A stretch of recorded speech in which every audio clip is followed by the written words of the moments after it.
Welcome to Bozeman, Montana, and the FCS quarterfinals on ESPN.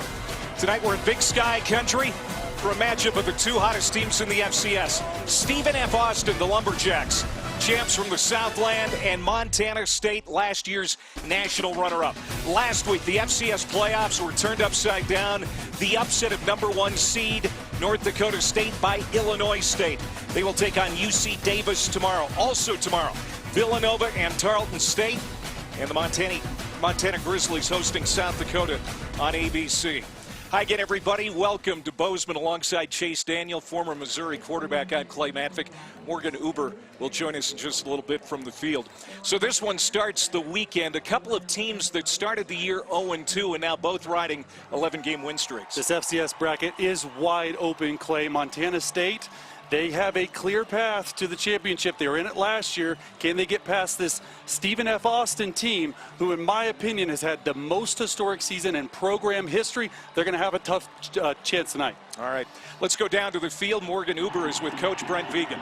Coach, your run game has been a success all season. How do you attack the nation's #3 rushing defense? Well, I think to some degree we got to do what we do. We got to be able to be balanced as possible, but it does start with our guys up front getting the job done. And with quarterback Sam Vidlac on the other side, a true pocket passer, how do you disrupt his rhythm tonight? Well, we've been really good at getting pressure up front, and that's going to have to be the same. We got to cover on the back end. How does experience in past playoff games help your team here on this stage? Well, it doesn't guarantee us anything, but we've been here before. We've been on the stage. We played on a Friday night, and I certainly like the fact we've done that before. Thank you, Coach. Absolutely. There's Colby Carthel, 49-year-old Southland Coach of the Year. Second trip to the FCS playoffs with the Jacks. Lost in the first round in 21. 3 wins away from an FCS title. Stephen F. Austin won the toss. They deferred. And so Montana State will start with the football at the 25-yard line. National runners-up last year, trying to get a step closer to a first national title in 41 years. And they hope Justin Lamson, the junior from El Dorado Hills, California, can lead them there. A dual-threat transfer from Stanford, brought in to fill the void left by touchdown Tommy Millat. He's a steady presence out there. He's got excellent leadership. As you said, a dual-threat quarterback can throw it, can run it. Look for him to get on the outside early, get involved with these receivers. They're going to start with 3 wide receivers. And they will run it with Adam Jones, and nothing going on the left side of that offensive line. The sophomore captain from Missoula, no gain, and this defense is elite for Stephen F. Austin. Absolutely. #2 total defense in the FCS, #5 scoring defense. Without their best player tonight, Charles Demings, on the outside, they're going to have their hands full. See the Stephen F. Austin defensive numbers.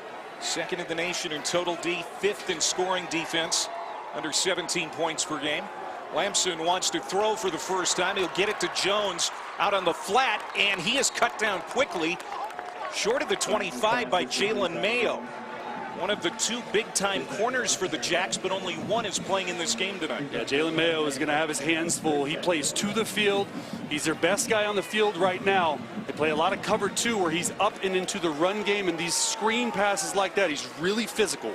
Charles Demings is out sick. He is a guy that many think is going to hear his name called in the draft. The other cornerback did not make the trip. And now Lamson goes down in a heap. Sacked behind the line by Kai Thomas, the big cowboy from Elkhart, Texas. That's a loss of 5, and Montana State's going to have to punt. Kai Thomas usually plays defensive end. He's lined up over the left guard at this point, is able to swim him outside. And this SFA defense, they're really good at getting sacks, pressuring Justin Lamson.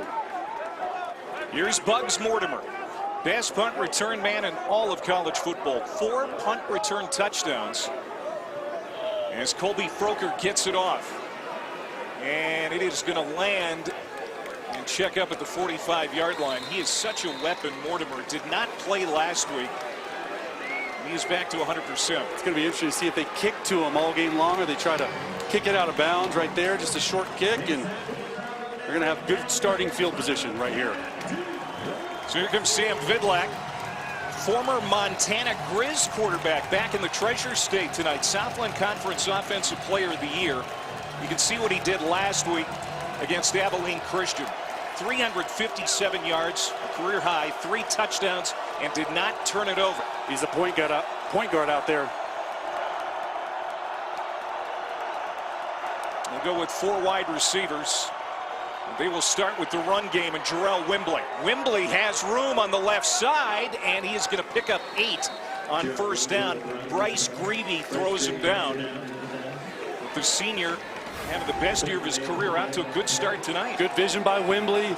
They love this counter where you're pulling number 74, the right guard, getting downhill runs going. One with a little tempo, and here's Wembley again. First down as he lashes his way to the 40-yard line of Montana State, a gain of 5. Stephen F. Austin team, they like to throw it, but coming in today, talking to the coaches, they wanted to establish this run game early, back-to-back plays. First 2 plays of the game runs. Play action, Vidlac throwing for the first time, and it's complete. Caught at the 35, and getting inside the 35 is Blaine Green, former Oklahoma State Cowboy. His second year with the Jacks. Carson Williams on the stop, and so far this offense looking salty. And tempo, too. Trying to get this crowd out of it on the line. Staying in second and short so far. Vidlac again, slant route through the hands of Green that time. And lands incomplete. Stephen F. Austin coming off a hard-fought win at home over Abilene Christian last week. 41-34, 8 lead changes. And avenged that week 2 loss. Haven't lost since. But this is a hostile environment. But so far, they've moved deep into Montana State territory. Here's a big 3rd down and 2. Complete, and that is caught by Derek Bowler for a first down. And that's something we've seen from Vidlac all season long. When I said he's a point guard, he just goes out there, takes the easy completions. We've seen a couple stop routes into the short side of the field. All these corners playing a little bit off. On first down, Vidlac going to the end zone and almost hits Derek Bowler in stride. Just out of his reach. Derek Bowler with a really nice job of stacking the defender, getting back on top. And Sam Vidlac's going to want this one back. It's just a catch and throw. He's open down the field, just right, outstretched arms. 2nd down and 10. Wembley in the backfield. He'll get it again. This time, nothing up the middle. Paul Brott meets him. The big nose tackle from Billings. NFL scouts know about this guy. Paul Brott on the center, just swim moves them. This SFA offense likes to run a lot of counters, and with that, the interior of their defensive line has straight runs at the running back. So now 3rd down. This Bobcats team has never faced Vidlac. Didn't face him when he was in Missoula. They know him well. I know they need to make him uncomfortable tonight. Certainly a passing situation here. Here comes the pressure, and hit from behind. Ball is loose, and Montana State has it. Kenny Iden knocked it loose, and Zach Cruz recovered it. Kenny Iden with a wonderful play. They're in field goal range and just completely demolishes Vidlac. And those are the hardest for a quarterback to see. You don't have eyes in the back of your head. You want to try to protect that football. Vidlac was trying to throw the football to the short side of the field.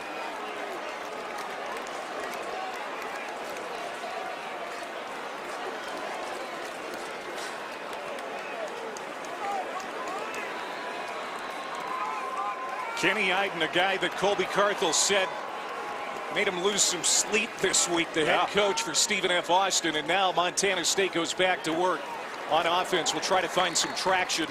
And that pass is complete to Dane Steele, redshirt freshman out of Sheridan, Wyoming. Gain of 4, 2nd down and 6. Both teams settling in here nicely. Stephen F. Austin hasn't traveled a lot of distance away. This is a very tough crowd to play at. Business as usual for Montana State. They're used to this. See how this defense goes about their business. And now we're going to get our first flags. Jason Berg, our lead official tonight. It's a Missouri Valley Conference officiating crew.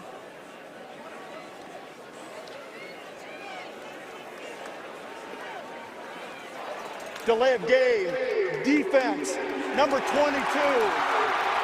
using signals that stimulate the snap count.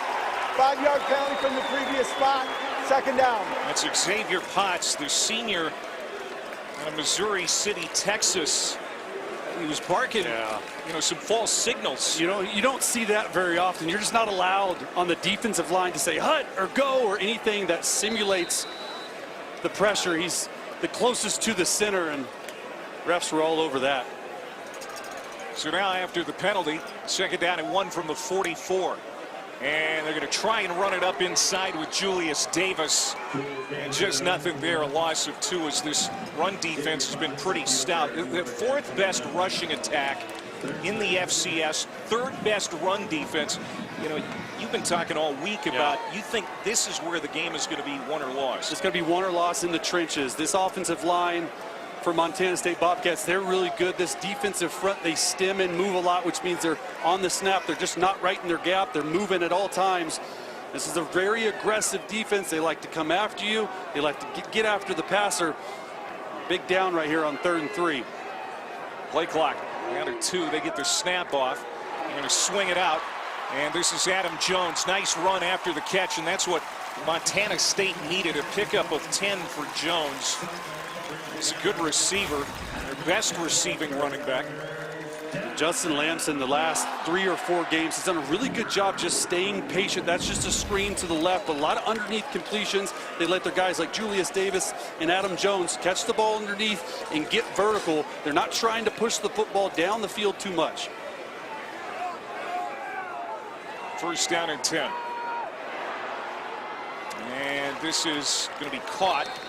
And no gain for Jones. Just looking for better offense all around this week, especially in the pass game. Montana State, a season-low 92 yards passing against Yale. Yeah, this entire offense starts with the run game. They punish people on the ground. Sort of an old-school approach with a new-school way. A lot of shifts, a lot of motions.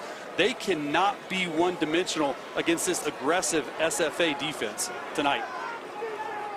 Brent Vigen called last week's win over Yale clunky.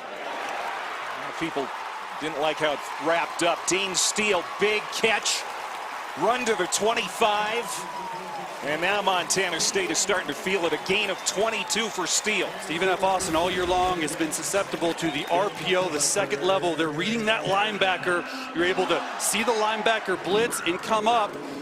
And 84, Dane Steele, who had a TD a couple weeks ago against Montana, is the second receiver, getting him involved early here tonight. Adam Jones and Taco Dowler, number 14 in the backfield. Dowler will go out in motion, and they're going to get it to him for the first time. And he is dangerous. Spin, stays on his feet inside the 10, diving to the pylon, and we'll see where they mark him. There's a penalty flag down. Yeah, you're going to get a hold offensively out there blocking. What an effort, though, to try and get into the end zone by Taco Dowler. 20-yard gain is going to go for naught. Holding, offense, number 84.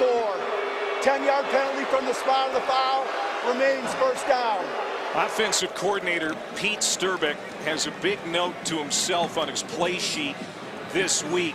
Get the ball to Taco. He only touched it 2 times last week. Yeah, they're getting him involved early, and they've done this a few times. Just an RPO, throw a little bubble screen out to the right. See number 10 there, Jabez Woods blocking, but the hold right there is on number 84, Dane Steele. It's just really hard when you turn your defender every single time. You just have to let go. That defender's taught to spin off of it and to try and get that hold if you can't get to the ball carrier. It's exactly what happened here. And push him back.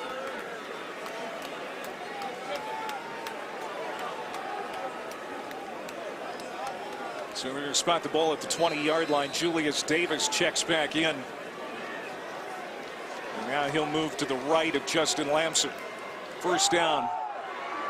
And it is Davis. Good to see Davis in good spirits before the game. Of course, that post-game exchange with Brent Vegan went viral. They have patched things up, and the relationship has never been better, according to both. Yeah, Julius Davis just a competitive guy, right? Didn't like how the other team was talking, and you know, him and Coach Vegan have a really good relationship. We talked to him about it. They moved on, and Julius Davis is their workhorse, going to get a lot of carries here tonight. It's 2 tight end set. They like this on play actions on the outside.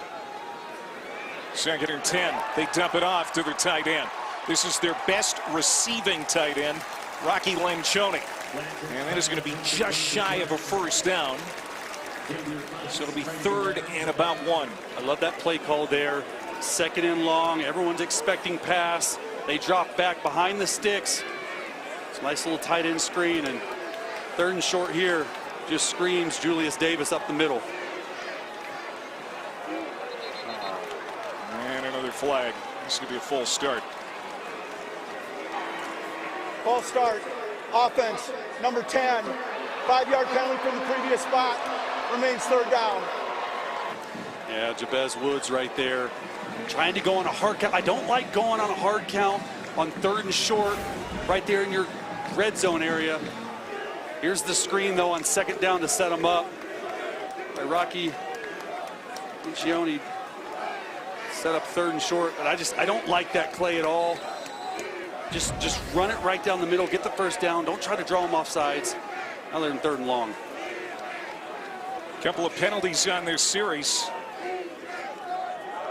3rd down and 6. Dowler motions out, trips to the right. Lamson throws over the middle, finds Dowler, and he is brought down inside the 1. There's Dowler again. And Taco with a pickup of 15, 1st down and goal to go. You can see him motion out. He starts as the inside receiver, and it's just a little option route. They just call this a choice route. You can break in, you can break out. You clear everything out, send all 3 receivers on the inside. That's where he does most of his work. And Montana State here getting heavy, getting goal line, 3 different tight ends.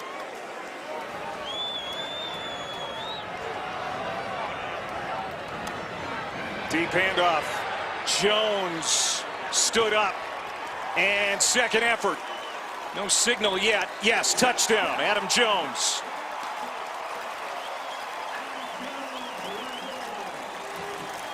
A couple of hiccups on that drive for the Bobcats, but they're able to pay it off as Jones gets in for his 12th rushing touchdown of the year. Overcoming a holding penalty where you think you get the Taco Dowler touchdown.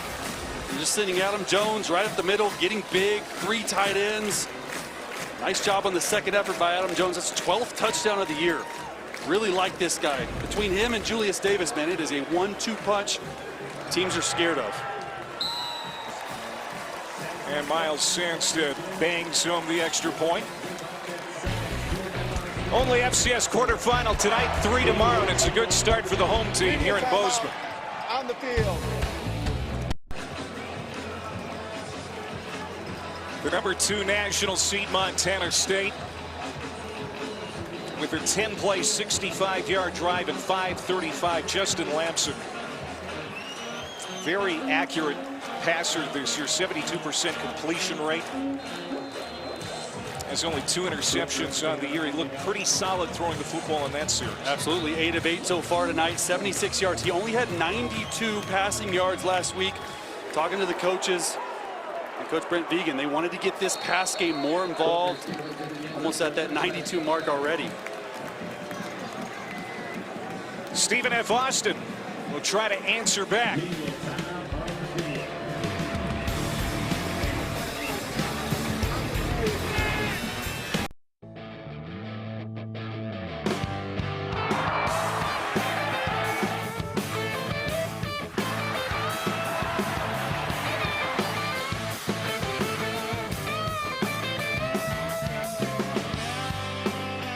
These teams hoping to be in Nashville on January 5th for the national championship game. Frisco, Texas has hosted the last 15 years, moving to Music City. And according to ESPN Analytics, Montana State, now the highest seeded team left in the field, is the favorite. You can see Stephen F. Austin. They've got a shot too. Yeah, Stephen F. Austin, don't count them out. Coming up here on the road versus Montana State Bobcats, how do they handle the environment? We already saw the 1 turnover today. With the sack fumble, Kenneth Iden on Sam Bidlack. How do they settle back in? Short memory here as a quarterback in this tough crowd.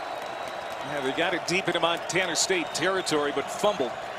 And now Vidlac gets it to his favorite receiver, Kylan Harris, who set a program playoff record with 183 yards receiving last week. He gets 8 on that catch. You're going to see him line up everywhere. Easily the #1 target for Sam Bidlack. And you see this Montana State Bobcats defense. It is a very difficult defense to face in the first half. Not even giving up a touchdown per game in the first half. Vidlac spins it to the outside, caught, first down. It's Harris. Slips a tackle, gets across the 40, and another flag. He's lucky that ball did not come out. Pardon me, no flag. Catches the ball here. Punches it out right there. That's 2 fumbles. It was out. Wow. He was able to get it back. And now Jalen Jenkins in the backfield for Stephen F. Austin. He's going to get a touch. And spins and dives ahead across the 45. We're going to see at least 3 running backs tonight for Stephen F. Austin. That's Jalen Jenkins, strong runner out of Dallas. Jalen Jenkins only 5'9", 190. Sort of their back who can do it all in between the tackles, out of the backfield, catching it. 2nd and 4. Vidlac throws a heater over the middle to Blaine Green, caught inside the 40. First down, and here's Stephen F. Austin again on the plus side of the field. They've done a really nice job so far tonight moving the football. This RPO, this run pass option, that's a lot of what their underneath intermediate passing is Vidlac reading the second level of the defense and the linebackers.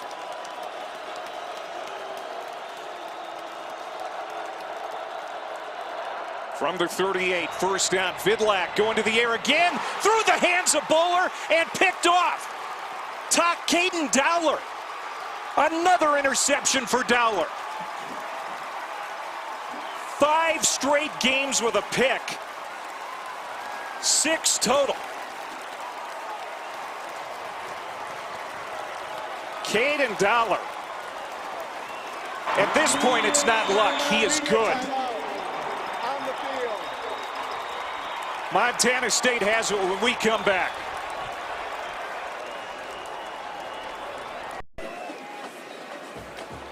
All right, here's the interception right here from Sam Vidlac, throwing to Derek Bowler. And we talked about it. Caden Dowler in the right place at the right time. This is an absolute drop. But you mentioned it, Clay, an interception in 5 straight games. He's got 6 on the season, right through the hands, and he's always in the right spot. Yeah, it's not like he's walking around with a horseshoe in his pocket. He's just that good. Yes. It has to be that at this point. The ball finds him. Works really hard to get in the right spot. And now Jones is in the right spot, makes the catch, runs over a man onto the plus side of the field. Adam Jones with another big catch and run, a gain of 14. And you can just see the experience here from Montana State. 2 takeaways already on defense. Taking control of the football on offense. Another fumble right there, just taking what they're giving them. This is a big drive for Stephen F. Austin early in this game defensively to settle in and try to get a stop. Play action. Lamson ducks and runs, and he's going to get to the 40. He is bulldogged down by Tim Muhammad, the defensive end. So bring up 2nd down. Let's go down to Morgan. Well, after that last touchdown drive for Montana State, quarterback Justin Lamson came off the field fiery, but then immediately got back to work on the iPad, and channeling his emotions is something he's told me that he's had to work on. He's always had an edge, but being the guy for the first time in his career, he's finally able to show it. He's worked with a mental coach and leadership coach who's taught him to channel it. He calls it stone cold assassin, guys. That's unbelievable. I agree with that, Morgan. 100% stone cold assassin is perfect. Adam Jones gets 5 and stopped just short of the line to gain at the 35-yard line by Cameron Reddick. So here's a 3rd down. You know, Montana State almost 48% this year on 3rd down, but only 4 of 11 last week against Yale. Felt that was an area they really needed to improve tonight. And the Jacks, of course, they have the 8th best 3rd down defense in the FCS, but they're not going to get a stop here as Jones runs right through the middle Reddick knocks him down, but a gain of 6 and a first down. Here's the thing Montana State does really well. First and second down efficiency, stay on track. They get into this 3rd and 2, 3rd and 3 type plays, and you're able to see Adam Jones and Julius Davis both just going straight through the middle. This offensive line, we haven't talked about them a lot. It's the same starting combo for the last 10 games. They are huge up front. They are bullies. They want to play bully ball. They want to hold on to the football. And at the heart of this team is the run offense. They're going to fake it to Davis. Keeping it is Lamson. And he is a dangerous runner. Dual threat. Picks up a dozen. It's always difficult when you play man-to-man coverage.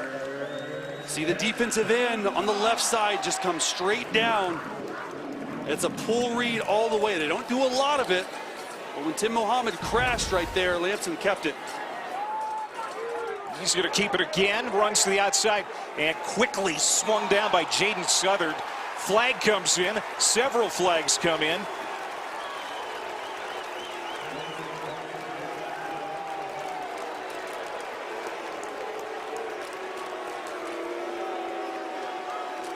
You just can't drive the quarterback to the ground late like that. Got to know when the journey's over. Right there. Eli Fields, the defensive tackle. After the play's over, personal foul, late hit, defense, number 11. That penalty enforced half the distance to the goal from the end of the run, automatic first down. Eli Fields, number 11, comes in late. I think he thought that Southern didn't get him down because Lamson spent off, but you got to hear the whistle blow in that situation, and just a crucial penalty. Just seeing the experience or lack thereof of this SFA team so far. Now that sets Montana State up at the 11-yard line. And whistles and another flag.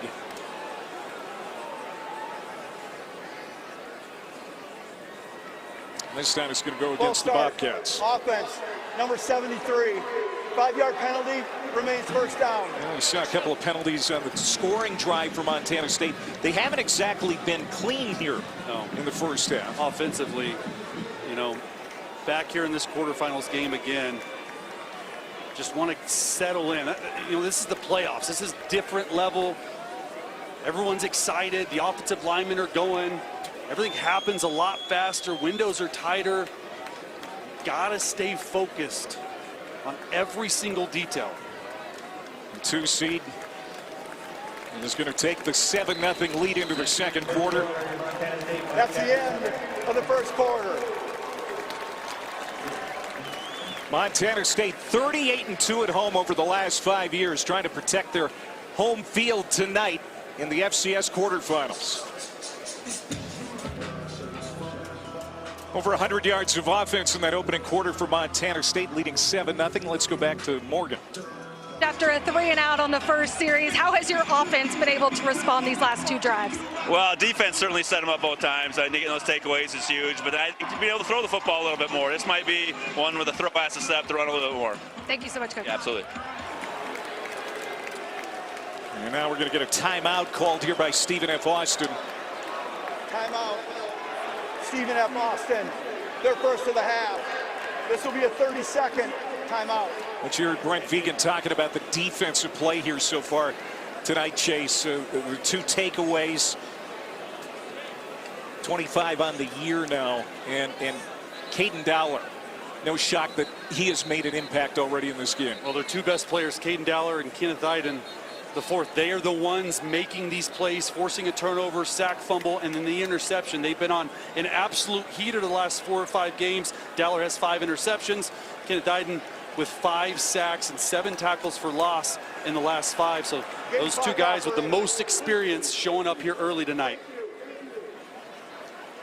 The FCS playoffs continue with the semifinals next Saturday on ABC and ESPN2. For more information, visit NCAA.com, the home for all NCAA championships.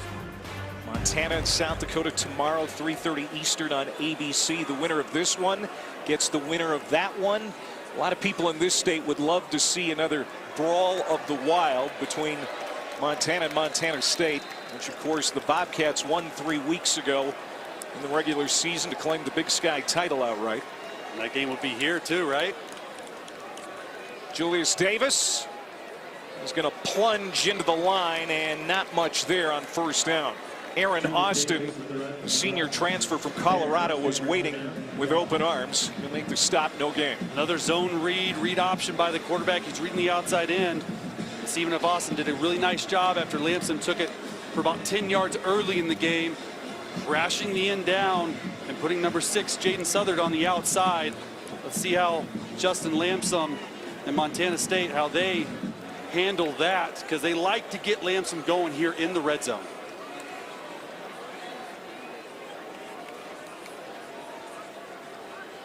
Second and 15. Here comes the pressure.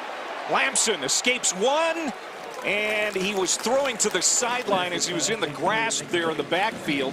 Was able to get it away as Victor Edisuyi, the nose tackle, almost got him down. And that sure looked like he was down right there. Oh, he barely got it off. Headsy play to keep it from being third and really long. We were talking about that for a while live. It looked like he was down, but nice job, nice awareness. Throwing the football away is that steady presence that we were talking about it early. Lamson 11 rushing touchdowns. Defenses always have to account for him. Third down and 15. And another whistle. Flag in the secondary. This could be delay of game. Delay of game. Offense. 5-yard penalty. Remains third down. It's the 4th offensive penalty so far for Montana State. It's got to settle in. Second on this drive, both in the red zone. Catch their breath. Montana State still trying to clean some things up. Jones in the backfield. Shotgun snap. Lamson throws it to Jones. Stiff arm making his way to the end zone. Dives, touchdown. Adam Jones. 21 yards to the house. This is just pure effort from Adam Jones. Justin Lamson is checking it down. They run 4 verticals. Adam Jones just sneaks out, and 2 missed tackles cannot happen. And again, the Bobcats are able to turn a turnover into 7 points. That's the story of the game. 14 points off of turnovers so far tonight.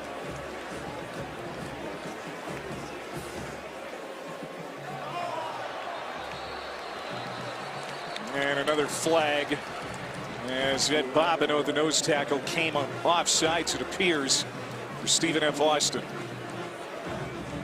Here's Adam Jones. He grew up in Missoula. That's Grizz country, but boy, has he been a great Bobcat. Offsides. Defense. Number 3 with contact. Penalty enforced half the distance to the goal line. Replay the point for down. Adam Jones over 250 receiving yards, so he's the guy, third down back, who's a good protector, but just check the football down to him and does the rest. You got to love that if you're a quarterback, understanding, hey, nothing's open, just check it down. Let me go do the dirty work. You know, Pete Sturbick was talking about get the ball to Taco. I think getting the ball to Adam Jones has worked pretty well so far tonight too. 5 catches, 46 yards here tonight already. And the second attempt at the extra point is good by Sandstead.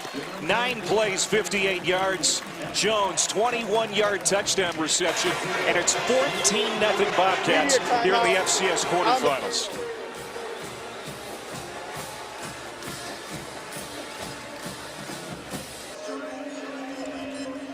Adam Jones, his second receiving touchdown of the season for Montana State. Now leading at 14-0, trying to get one step closer to a national championship game in Nashville. Montana State went undefeated in Big Sky play for a second year in a row. lost at Oregon and here to South Dakota State in 2 overtimes. First 2 weeks of the season, but since then, this team has been on a different course and, dare I say, a mission. Stephen F. Austin is going to get it at the 25-yard line. This offense needs to figure out a way to move against this defense, which has been creating havoc. Yeah, Montana State all night long. 2 massive plays, sacked by Kenneth Iden, and then the interception off a tipped ball by Caden Dowler. Their 2 best guys are shining the brightest here tonight. And if you're Stephen F. Austin, you've moved the football well your first 2 drives. Sam Bidlack, settle in. Guys, catch the football. Okay, you've got 2 turnovers, really important drive. Bidlack getting right back on the horse as he throws it to Kylan Harris.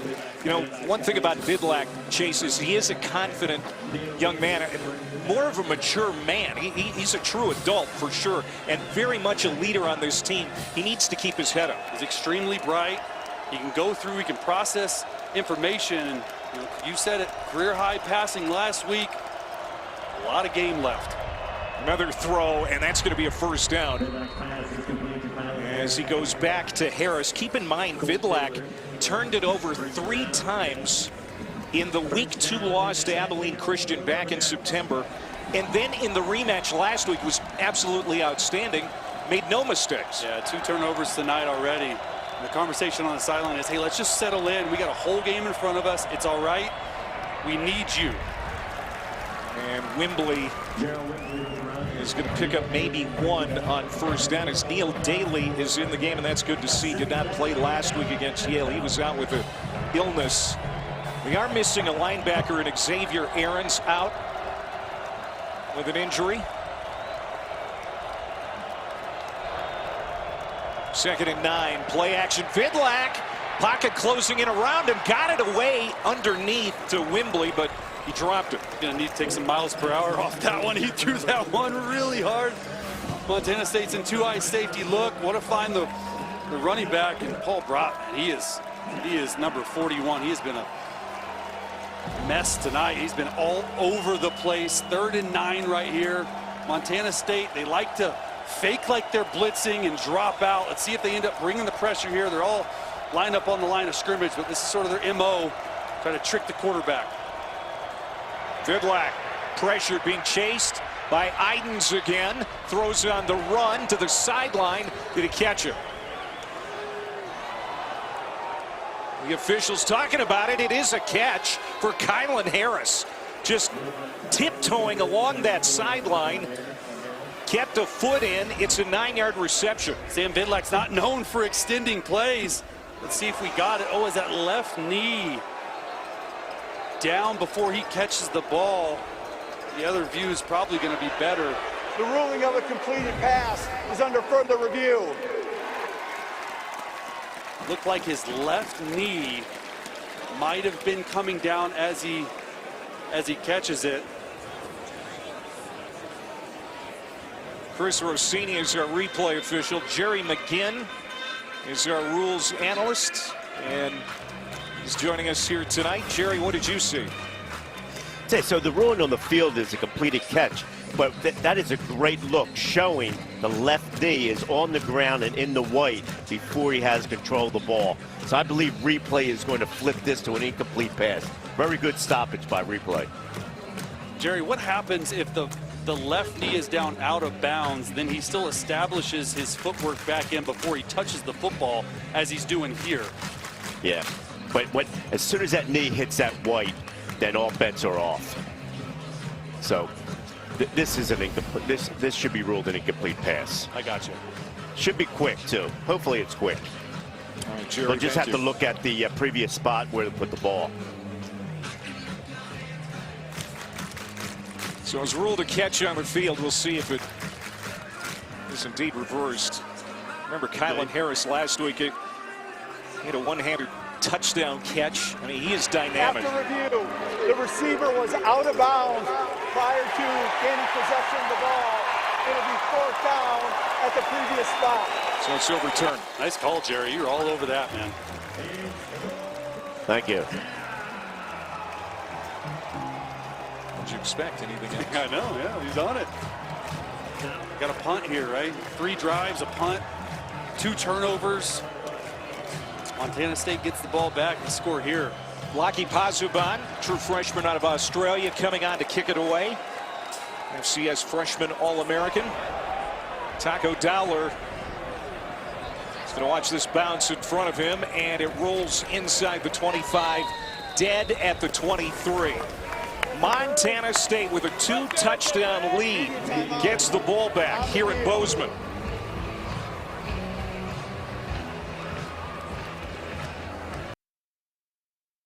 College football's most prestigious fraternity welcomes a new member. The Heisman Trophy ceremony, presented by Nissan, Saturday at 7 on ABC. Looking forward to the Heisman ceremony tomorrow. Of course, I'm with Chase Daniel, who way back in the day was one of the 4 that made it to New York after a great season in '07 at Missouri. Way back. Fernando Mendoza, is it a slam dunk, lead pipe cinch? I think it's a lead pipe snitch, whatever that means. Fernando Mendoza is winning it. The upset against Ohio State in the Big Ten Championship against, 19 million people watched it. He's winning it for sure. A sure thing. Oh, a sure thing. Pipe cinch. Kind of like you were when you played at Missouri. All right, so Montana State going back to work on the ground with Julius Davis. 30 carries for 170 yards rushing last week as a team in the second round win over Yale. Those were hard-earned yards for this ground attack against Yale. It seems like they're coming a little harder tonight too on the ground, but everything's going fine through the air. Yeah, and they're just playing a numbers count, which means, hey, how many guys are in the box? If there's enough out, and you see these wide spread out formations like you're seeing here, the quarterback's just counting the box, and there's 5 guys in the box. He's going to throw it out to the sideline, just like this. And there's another easy first down. Trying to hurdle a man there is Chris Long, the transfer from Rutgers, who had a touchdown last week, recovered a fumble in the end zone. And this was him trying to get over the defender after the catch. For a receiver, knowing the journey's over, just step out of bounds. But another job, great job by Justin Lamson, right? They're just reading how many guys. If there's an extra hat in the box for the run game, let's throw it out. They're already 122 passing yards. They had 93 last week. And this is something, talking to the coaches, they wanted to get better at this week. Pumping. Lamson wide open. Jabez Woods. Just his 21st catch of the year, but a guy that they think a lot of. Redshirt freshman from the state of Washington, a gain of 23.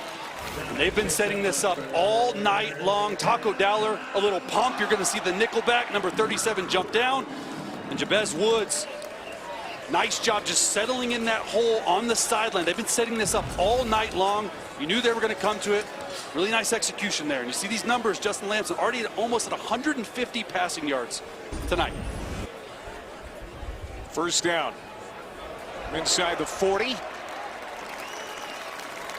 And Julius Davis again. Julius Davis came into the night 52 yards shy of his first career 1,000-yard season.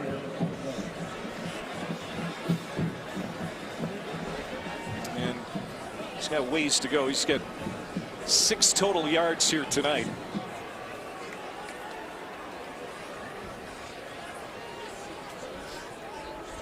And that's not going to help his total.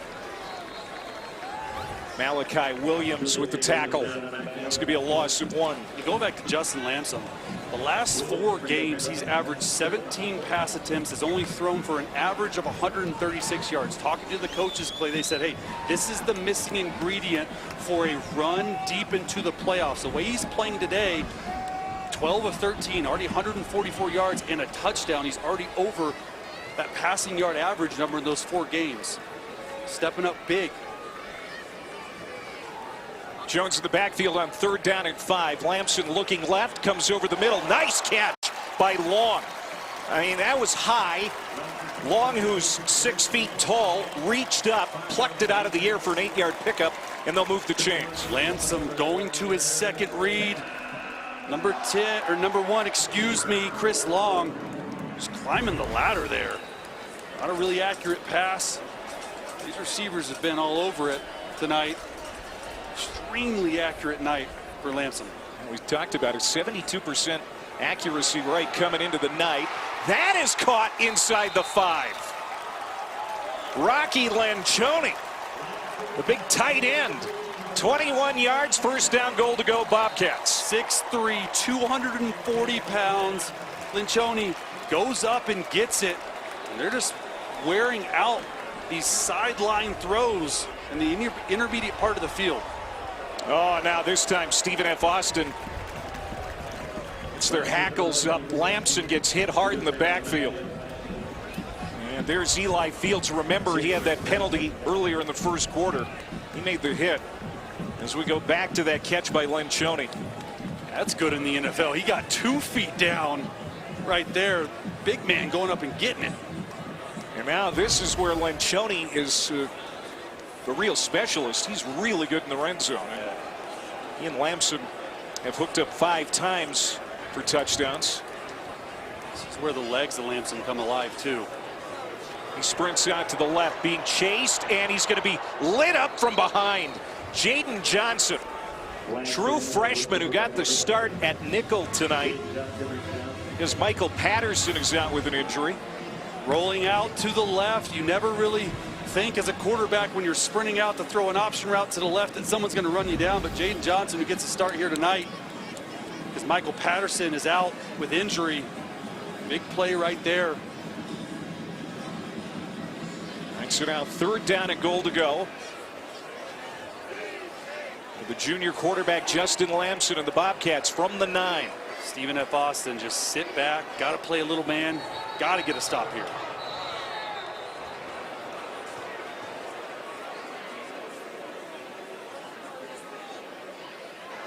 False start. Offense, number 86 was not set for a full second prior to the snap. 5-yard penalty, 3rd down. That's the other tight end, Hunter Province. Remember the last time, 3rd and long, it's 3rd and 14, really 3rd and goal. They just checked the football down to Adam Jones. Stephen F. Austin played a lot of man coverage. I got to imagine they're going to switch that up, play zone, and rally to the tackler. It's a big spot for Lamson too. You can't turn the football over here.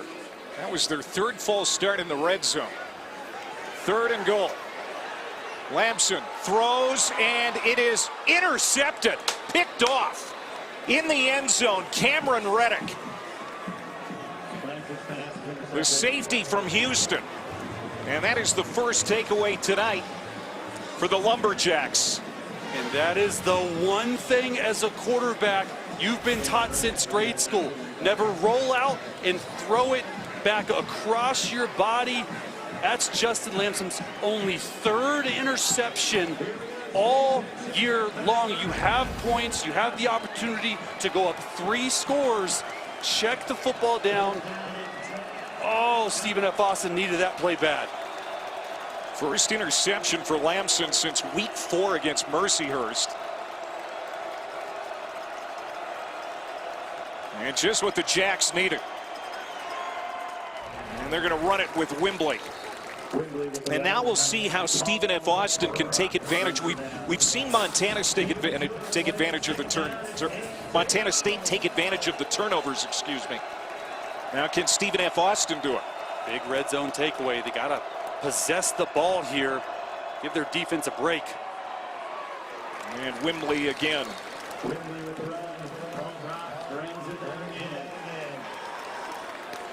Gain of 4, brought with the tackle. 3rd down. Kylan Harris, their #1 target, explosive. He's got the best ball skills, Coach Carthel said, in the country. It's down here in the slot. Caught Harris. And I don't know. We're going to see. They got it. 1st down. That's his go-to guy on 3rd down. Got to get him the football. Got to get it to him early. 11 catches last week. He's got 5 already. 1st down from the 15. Vidlak trying to make the adjustment is Clayton Wayland, and he can't hang on. As Zakari Carr was tracking that play. Wayland appears to be shaken up. Vidlak trying to throw the football down the field. They did it last week a lot. That's one of the first times this game that they've done it. It's hard versus Montana State, too high safety defense, which makes you check everything down. 2nd and 10 from the 16. Vidlak swings it out. That needs to be caught. Harris dropped it. A guy that coming on back-to-back 100-yard receiving games. He's played pretty well tonight, but they need Harris to make all the plays again tonight. Absolutely. This Bobcats defense has done such a nice job here tonight, really all year long, keeping everything in front of them. So when Stephen F. Austin decides to throw a little screen out there, you got to catch it. You got to get north and south. And this is where you're just really have to double team number 11, Kenneth Iden. I've already seen him with a forced fumble tonight. This crowd's getting loud on 3rd down. Iden's over the left guard. They got 5 guys on the ball. Play action, Vidlak pressured, and he is going to go down. Dropped at the 10. Zach Cruz. He was terrific in the 4th quarter against Yale last week. Blocked a field goal against Montana. He gets home for the first sack of the night. They end up bringing pressure. Corner pressure. Takari Carr forces Vidlak to step up, and Zach Cruz just finishes it. This Montana State defense, they don't pressure a lot, but when they do, it's exotic. And they force your protection rules to be perfect.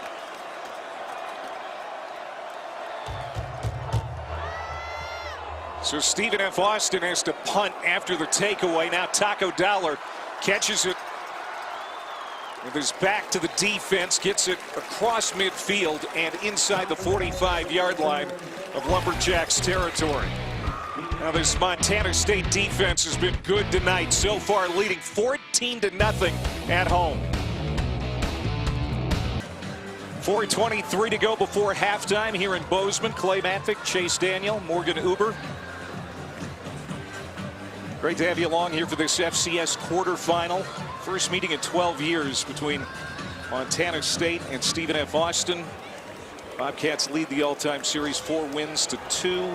3-0 here in Bozeman, leading 14-0.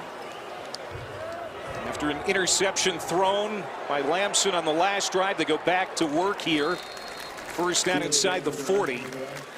And that's going to be a pickup of about 4 for Davis. And now Stephen F. Austin desperately, Chase, needs to get a stop here. You don't want to go down 3 scores ahead of halftime. Oh, absolutely, especially with Montana State. On defense, SFA gets the ball back. You could double dip here. They talk a lot about the middle 8. Lamson cocks his arm, fires. Dowler coming back toward the middle of the field between the hash marks. And he is swarmed under, but it's going to be close to another first down for Dowler. Yeah, he got it. I know you like Dowler. He's not big. 5'9", 170 pounds, junior out of Billings, Montana. He and his twin brother, the heart and soul of this team. It's just, he isn't big. He's just 5'9", 170. He just finds ways to get open. He's really easy to throw to as a quarterback, which means he just has this body movement and leverage where in zone coverage, he just finds spots, always catches the ball in front of him. And Lamson rifling one over the middle. He's got a unique windup with his throw. He hits Province's tight end. You get about 5. It's a big swinging arm motion for the quarterback. And a lot of times you see that not being great on short and intermediate routes because these defensive backs are able to see the ball come back on his release and you're able to drive that. But he's having no issue tonight.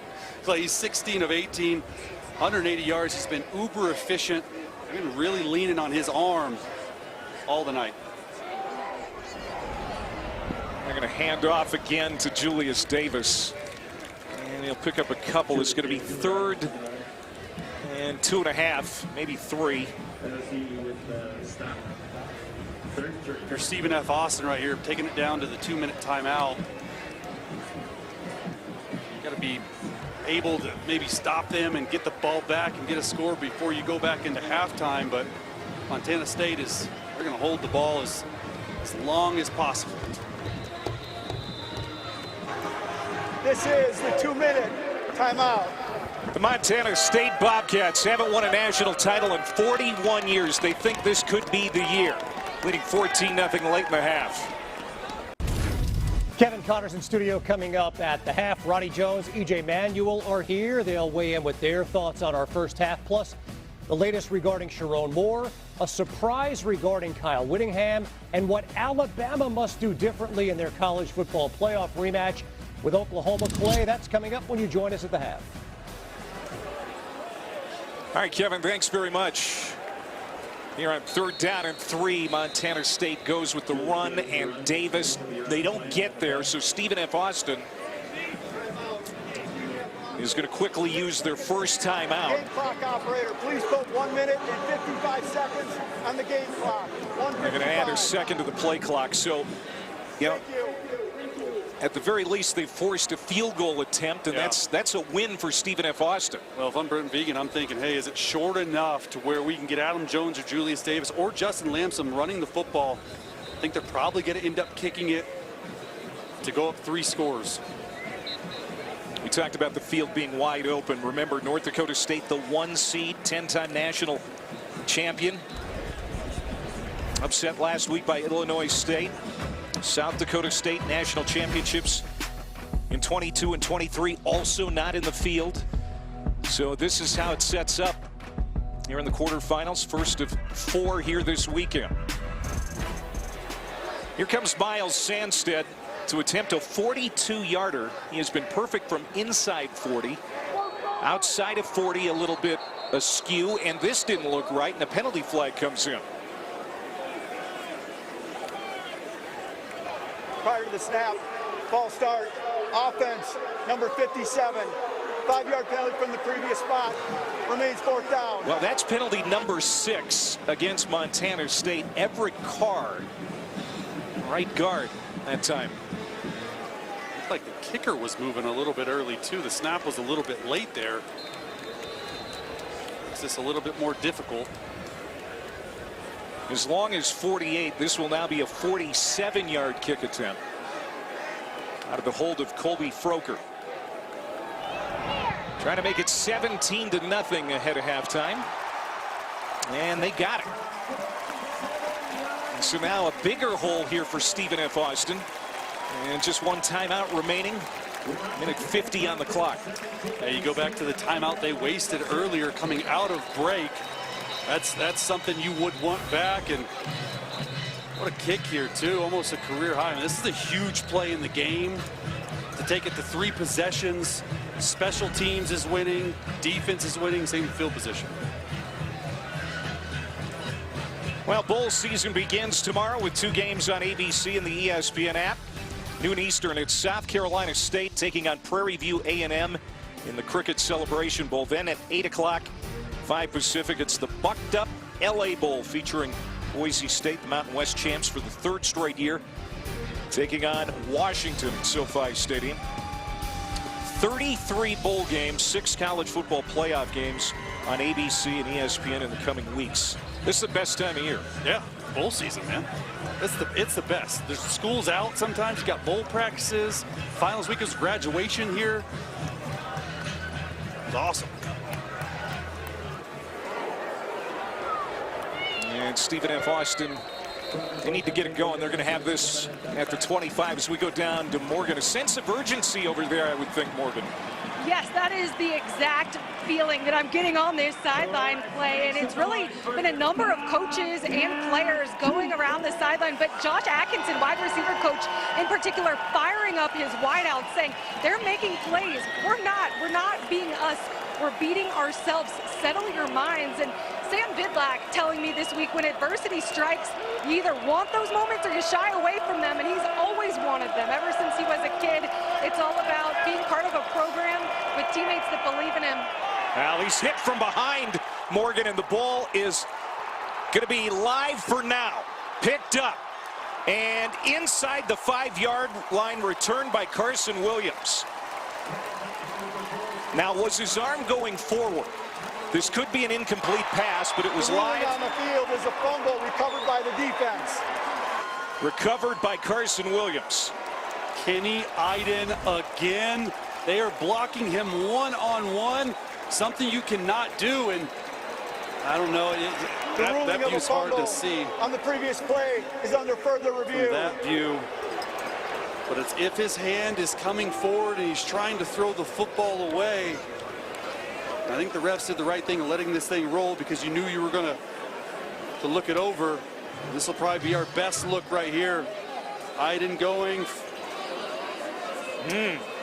Oh man, that looks like an incomplete pass to me. And Iden, just such a nice job too. It's not only he's getting to the quarterback and winning his one-on-one matchups, but you're taught there, hey, disrupt the football, go after the quarterback's right arm. Kenny Iden, the pride of Bozeman High School. His dad, Ken, was also a captain here in the early 90s. And our rules analyst tonight, Jerry McGinn. Jerry, what are you noticing on that play? So first of all, the referee did a very nice job letting the play go. He did rule a fumble. He threw his beanbag. So replay is going to look at whether he has control of the ball. And so his hand is coming forward, but is it an open hand? It does appear that he does have control of the ball. If it were an open hand, obviously fumble. Yes. It's hard to see in this view when the ball comes up, but it sure looks like he's throwing it, right? It does, but they will need indisputable video evidence that he does have control of the ball. But it does appear that while his hand... Yeah, so I would imagine that the call is going to be upheld, that it will be a fumble. It's just too tight to overturn. We'll see. Here comes Jason After Bird. review, the ruling on the field of a fumble is upheld. It'll be first down, Montana State. Third turnover and 41 seconds for Stephen F. Austin. Second caused by Kenny Iden getting to the quarterback. Thank you. And there goes that takeaway hat to the head of Kenny Iden again. That's a nice cowboy hat. We saw it in our meetings yesterday. They brought it out for us, gave us a special treatment. And I mean, Kenny Iden cannot be blocked one-on-one. If you're Stephen F. Austin, your left tackle, Robert Kelly, you got to get him some help, a chip by a running back or a tight end.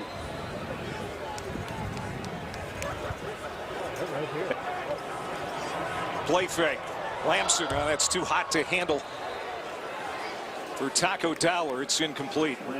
We talked about the defensive front for Montana State, especially Kenny Iden, but they have a lot of talent up there. They're big, they're strong, they're veteran. Plus they're deep. I mean, they're rotating 9 guys up there, and it just starts to wear out Stephen F. Austin's offensive line. And I think that's the biggest thing you said, was they rotate a lot of guys, so these guys can stay fresh. They can rush the passer, and you know, they knew they were going to get some chances to take the football away up front.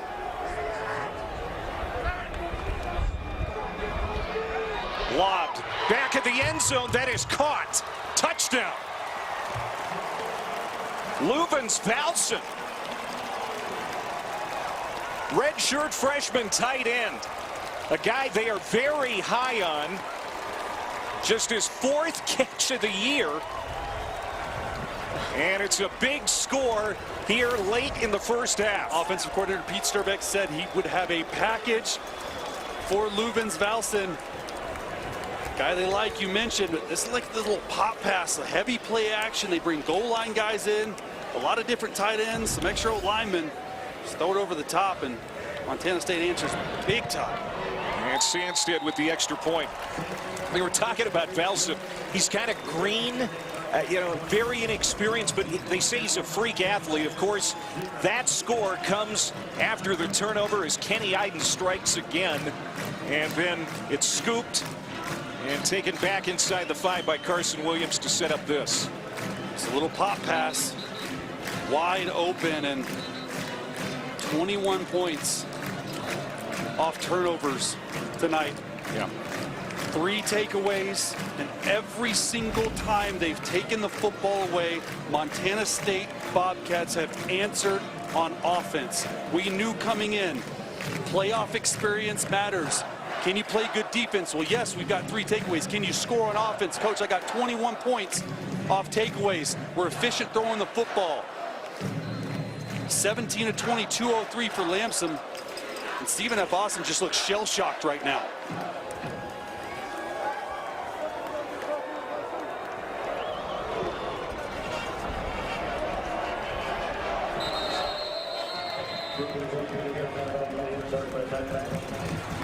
Montana State, we talked about how good they have been at home, and last two Friday night playoff games. We were here last year for the rout of Idaho, 52-19.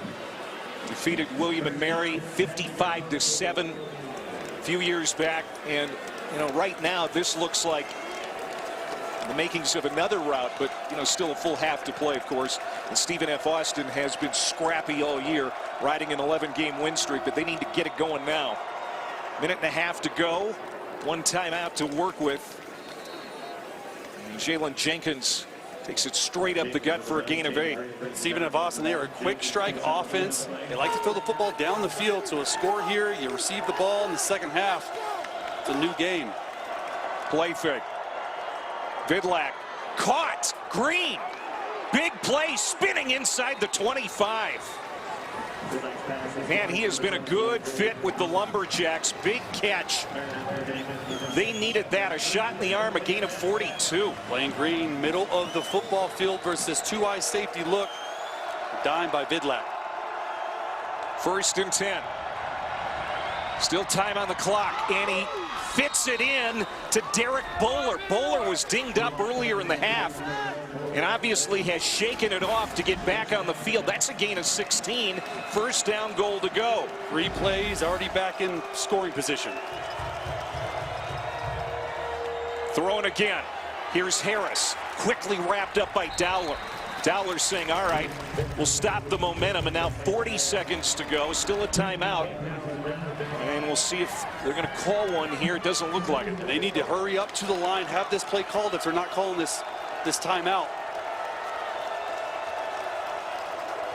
4 receivers set. Jenkins in the backfield. Vidlak looking to the end zone, and now that pass is tipped and nearly picked off again.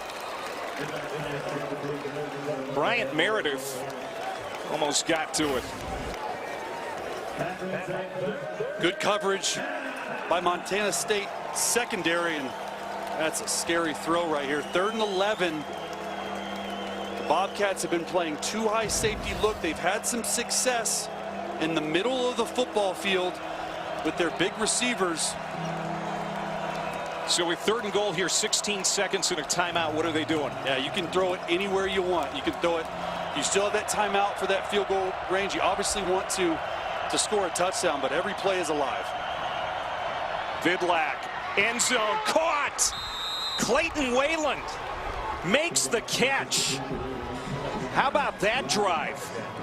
And Wayland, who was also dinged up earlier in this half, gets back out on the gridiron and comes up with a big play here with 11 seconds to go in the half. This is what we've seen all season long from Clayton Wayland and Sam Vidlak. They put him into the boundary. He's 6'3", 190 pounds from South Lake, Texas, my hometown, and it's one-on-one matchup.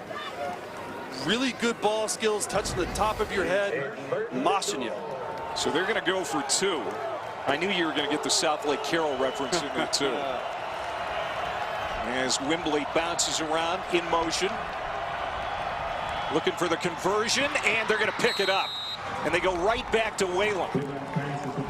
Their number 2 pass catcher just picked up his 5th receiving touchdown of the year, gets the 2-point conversion, and all of a sudden this game has a different feel.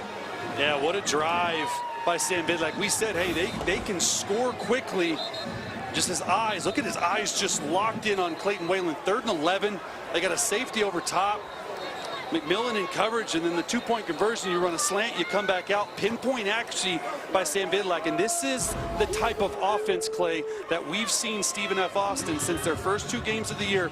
They can score points, and they can score them in a hurry. They're the 14th ranked scoring offense in FCS, and it's just a 2-score game now. Colby Carthel's been waiting for that. I mean, they are East Texas tough. Red dirt mindset. That's what it says on that shirt. That's what the 7th-year head coach has brought to that program. Just a toughness. And you knew these guys were not going to lay down. Scooped up here by Jabez Woods. He's going to bring it back to the 15. And 5 seconds on the clock. Wonder how Montana State's going to play this. Maybe going to take a knee and get this to the locker room. Take a knee, go to the locker room, and Stephen F. Austin gets the second half kickoff. So for how poorly it went, just to have the mental fortitude, the mental toughness offensively after 3 turnovers to come back here and put a 2-minute drive together, picture perfect.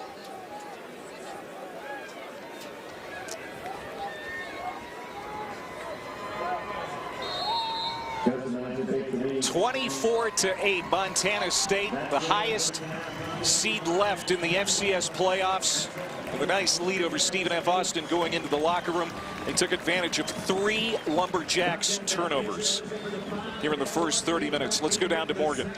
Coach, your defense has dictated this game until that final minute. What changed on that drive? Well, he fit a couple balls in there, really good throws. You know, ideally we could break those up. We didn't, and then we let them in the end zone. So unfortunate they get the ball coming out, but we got to figure out a way to get them stop and get the momentum back again. How would you assess the way that your offense has been balanced through the first half? Well, not necessarily balanced, but we found a way, and we found a way through the air.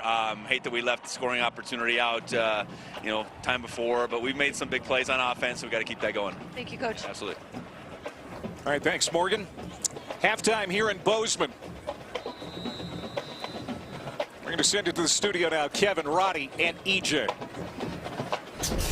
Pike Clay 15 points in the final 93 seconds of that first half. SFA, a couple of too many mistakes, but they are back in this football game alongside Roddy Jones, EJ Manuel, Kevin Connors here with you. It was not a perfect first half, EJ, for Justin Lamson, but it was close. What stood out about the way he spun the ball? The best thing I've loved about Lamson's play tonight is, one, he's just throwing the ball confidently. He's giving his receivers opportunities to make some plays deep down the field. And in a game like this where you're at home, you got that side on you. It's not too loud on third downs. You get the home crowd advantage there. And really his ability to stand in the pocket, even amidst some pressures, and throw it on the face mask of his receivers, that's going to be the big deal. Now the question is, can he do this in the second half? Look, 16-18 is hard to do in 7-on-7 guys, let alone in a playoff game at this point, deep in the season, also with the weather out there. So I love the play from Lamson. Let's see if he can keep it going. And the Montana State defense is really what has stood out to me so far in this game. Caden Dowler with his 6th interception of the season. 5 straight games with an interception, all 6 of those coming in those 5 games. That defense was really fantastic, creating 3 turnovers in the first half. The other thing is they only allowed 142 yards in the first half. 75 of those came on the last drive. They have been incredibly disruptive, getting in the backfield, creating the interception. We saw the strip sack that ended up in a fumble that they recovered on the 3-yard, or they were able to punch in from the 3-yard line earlier. Montana State has been excellent defensively all year long, and Caden Dowler has certainly been a big part of that. Fun start to quarterfinal weekend here on ESPN and ABC. Of course, the stunner of the postseason, really at any level, came a week ago when Illinois State took down North Dakota State inside the Fargo Dome, down 28-14 in the fourth. Tommy Rittenhouse, 2 touchdown passes over the final 2:44.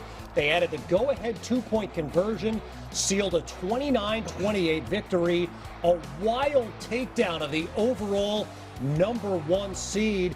And, Roddy, it sets up a matchup tomorrow, the Redbirds against UC Davis. It does. And if the Redbirds are going to continue, they're going to have to slow down a phenomenal UC Davis offense, led by Caden Pinnock, the quarterback, 69% completions on the year, 29 touchdowns. But don't forget Samuel Batu at receiver and Jordan Fisher at running back. They have a 3-headed monster offense. Yeah, guys, I'm also looking at the Villanova-Tarleton State game. Now, Tarleton State has one of the best pass rushers in this entire tournament. That's Angelo Anderson.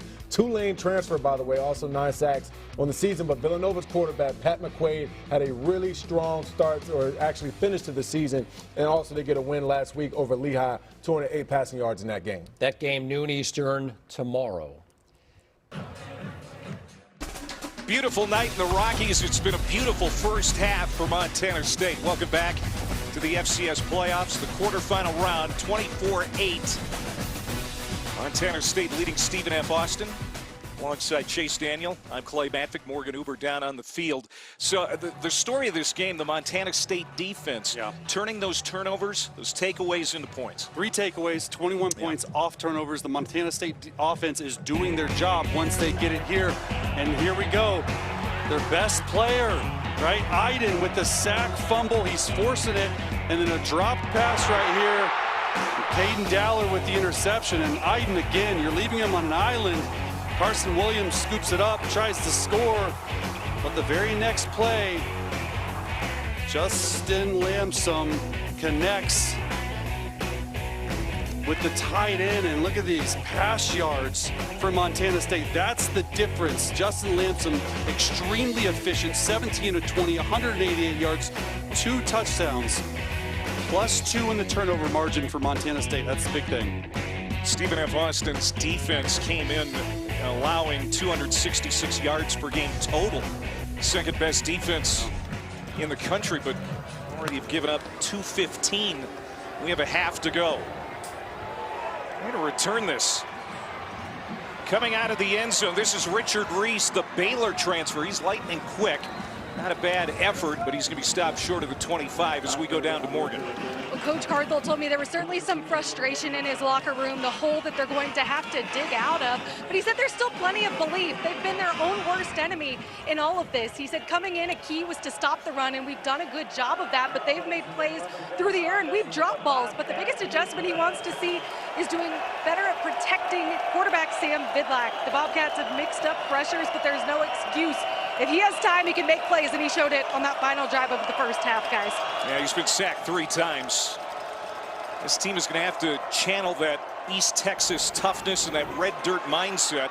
Vidlak is complete on his first pass of the second half, and he finds Bowler, the former Indiana Hoosier, for a pickup of 8 yards. For how bad Stephen F. Austin has been in the first half, in all the takeaways and all the turnovers, if you score here, get the 2-point conversion, it's a 1-score game. Going to run it for the first time in the quarter with Wembley. And the tackle there by Alex Eckert. Lewiston, Idaho native. Real tip of the hat to this defense. We could talk about them all night, the way they have played, and they're playing with a man down. Xavier Aarons is out, but they have been taking advantage of opportunities. Harris with the catch, and that's going to be another first down. Quickly wrapped up by Carson Williams, who had that fumble recovery that set up a score for Montana State in the first half. Montana State just playing really soft right now, coverage. Sam Vidlak's doing a nice job just taking what's open underneath. We'll run it again. And Jarrell Wembley, the senior, wrapped up after a yard gain. Tell you what, these Lumberjacks got a break with the weather here in Bozeman. It's really cold just about everywhere in the state. Got up to 50 degrees here today. They thought that weather was going to be an issue along with the altitude. Throwing it downfield is Vidlak. Good adjustment by Kylan Harris. Man, he is quietly putting together a pretty good ball game, and now a flag on this sideline at about the 40-yard line. Kylan Harris, nice job understanding it. Offense, number 56. 5-yard penalty from the previous spot. So Jake Henry, a legal man downfield. Seth Martin, number 68. He's replaced left tackle Robert Keller. Robert Keller has given up 2 sacks to Ken Iden so far, so we're going to see if he can hold this guy. You got to help him out there. Hadn't played a lot. Running back, tight end over on that side. With this noise, Stephen F. Austin, the loudest crowd they've played in front of this year, and that's incomplete. Wayland had the touchdown just ahead of halftime, the intended receiver. Stephen F. Austin brought the band into practice this week to try and get acclimated to loud noises. And the Bobcat Stadium, pretty loud. There is the Stephen F. Austin band that flew in today to be a part of this.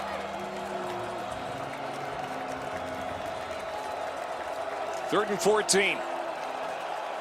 Ken Iden moved on the inside now over the left guard to get a one-on-one matchup.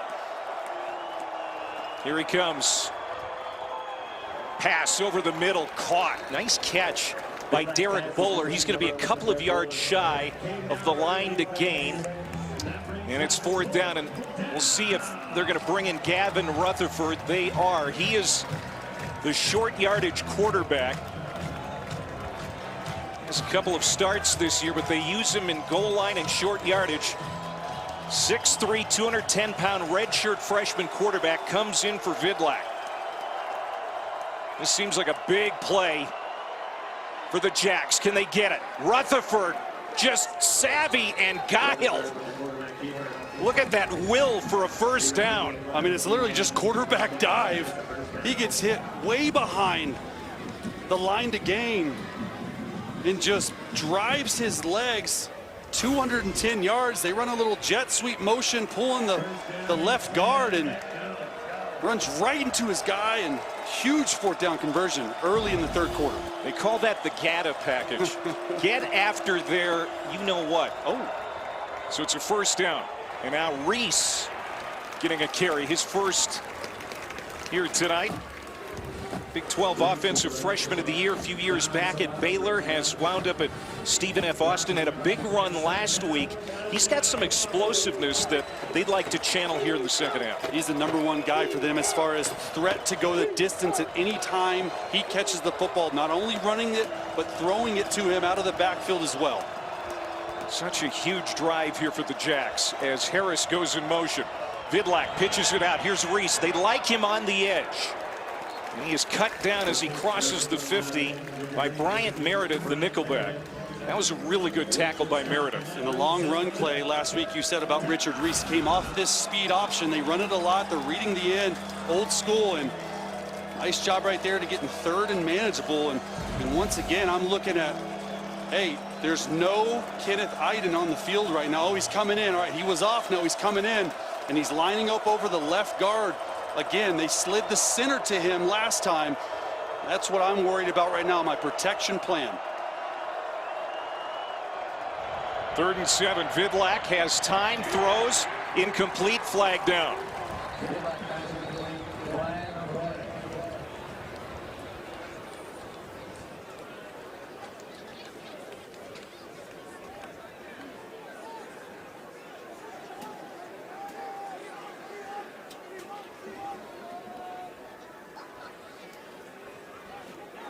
Illegal formation, offense, more than 4 players in the backfield. That penalty is declined, 4th down. That's a killer for Stephen F. Austin. Yeah. It's rough. They're keeping their offense out here on 4th down, down 16. And their go-to guy in the slot, Kylan Harris. He's matched up one-on-one with Bryant Meredith, who's a free safety. They look like they're bringing 2 guys over him. He's at the bottom of your screen. They're double teaming him.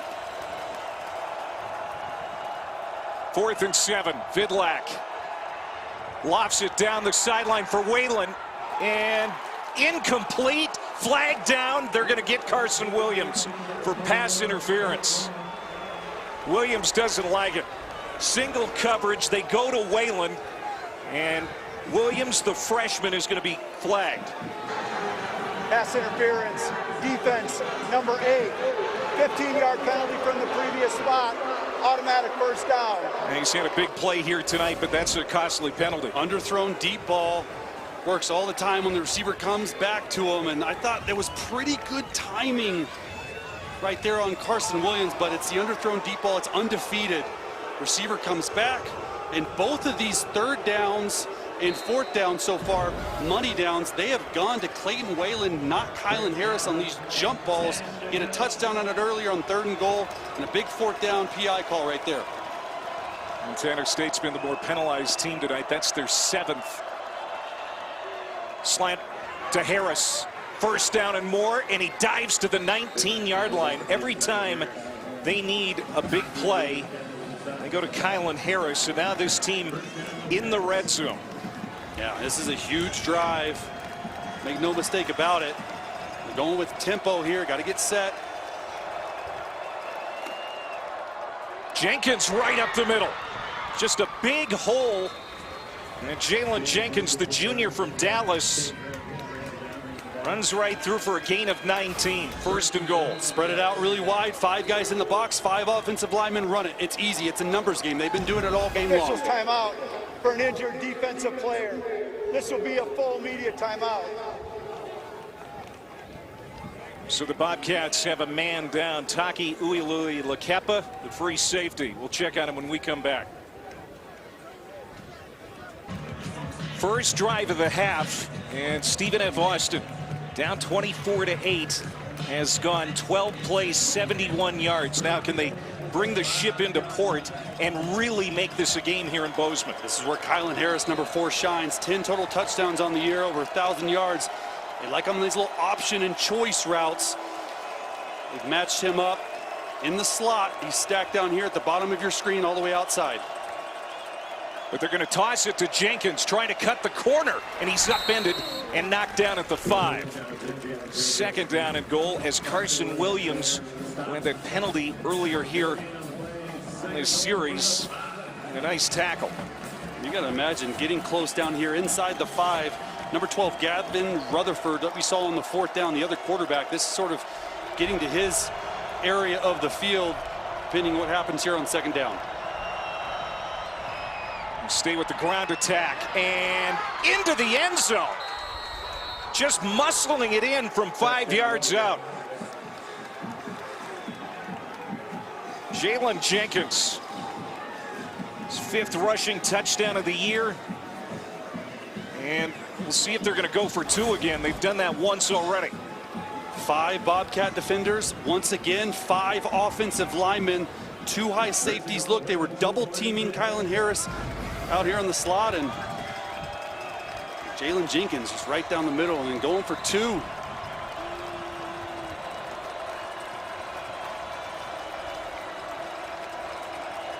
Jarrell Wembley comes in at running back, and now he's going to line up as a receiver. 4 receivers to the right, 1 to the near side. It's Whalen in single coverage.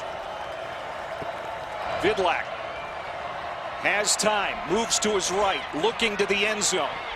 Running, throwing, and it is incomplete. Tried to fit it in there to Green. And so Montana State will deny the 2-point conversion, but the game is now a 10-point difference. Yeah. 2-possession game. You get into the red zone. This Montana State defense has been really good at the start of the 3rd quarter.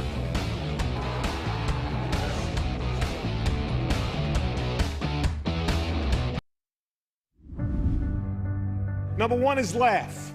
You should laugh every day. Number 2 is think. You should spend some time in thought.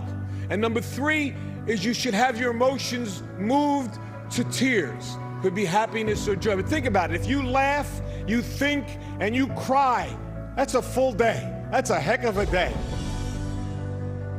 It's V Week at ESPN. We partner with the V Foundation to highlight the urgent need for cancer research. Join the fight.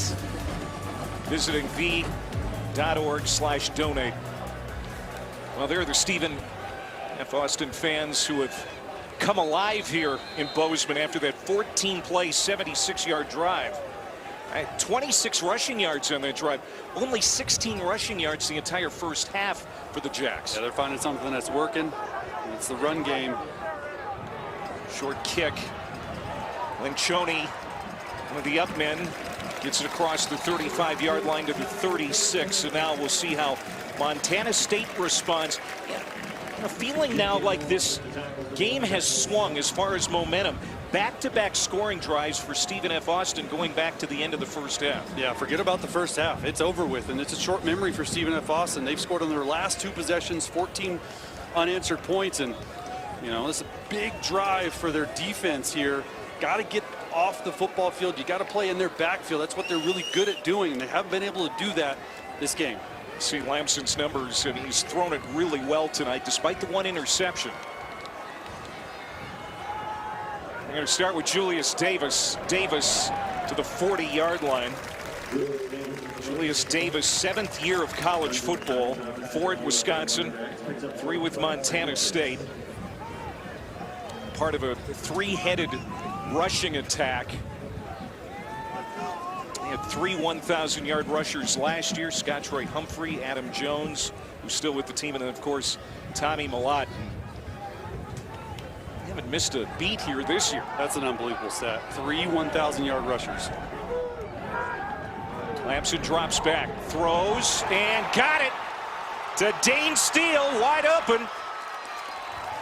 And to the 20-yard line, Aaron Sears, the free safety, finally tracks him down, but Dane Steele had a lot of real estate to work with, and he gets 42 yards. Number 37 down at the bottom of your screen, Jaden Johnson. He's playing corner because Michael Patterson's hurt. He tries to drive and goes for the interception. Just take the tackle right there, and a really nice job by Dane Steele. Look at him try. You have to get that broken up. And Dane Steele with a nice catch and run. Former Wyoming high school wrestling champ Dane Steele, another tough guy on this roster. More penalty flags, and this is another false start in the red zone for Montana State.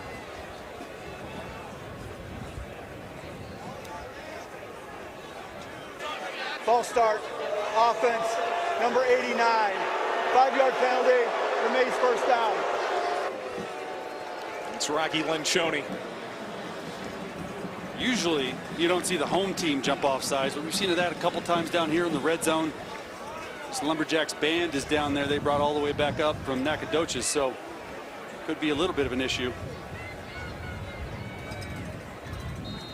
So Lencioni's going to check out. Hunter Province is in at tight end. So they go 3 wide. Fake the handoff, and it was knocked down at the line, and Lamson got it back. Boy, you talk about a fortuitous rebound as Lamson threw it, and it was knocked right back into his arms. Well, it's a really nice job by SFA up front, getting their hands up. This is a RPO. Number 2 Aaron Austin gets his paw on it, and this would have been a touchdown to number 1 Chris Long. There was no one around him. The free safety comes up. Really nice play there by Aaron Austin to save a touchdown. And there's Stephen F. Austin defense really has to buckle down now as the offense has gotten back in the game. Lamson's going to take off right up the middle, gets to about the 19-yard line. Edisuyi, nose tackle, makes the stop. So it's going to be 3rd down and long. One bright spot for SFA defensively is Lamson only has 7 carries for no yards. They've kept him intact, but no bigger down than right here to just hold him to 3. Can't play too soft. We saw it check it down to Adam Jones last time. He's in the backfield as well for a touchdown. It's like they're playing man-to-man across the board. Lamson looking left, launches it toward the corner, single coverage. Good job knocking that one away. Jaden Johnson, man, has he stood tall at the nickelback position tonight? And so it's 4th down. Staying in phase by Jaden Johnson. They're trying to take a shot to the end zone to their best receiver, Taco Dowler, and Lamson sees that it's man-to-man. He checks to this inside fade. And we highlighted Jaden Johnson giving up the big play earlier, but nice job staying in phase, knocking it down. Sandstead hit a 47-yarder in the first half. This is from 36. Got it. Well, Sandstead, the redshirt junior from Alexandria, Minnesota, puts 3 on the board to kind of stop a run. Immediate timeout For Stephen F. Austin. 27-14, 6:07 to go in the 3rd here in Bozeman.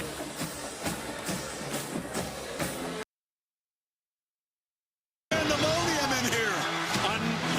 Unbelievable. This is what makes this sport so amazing.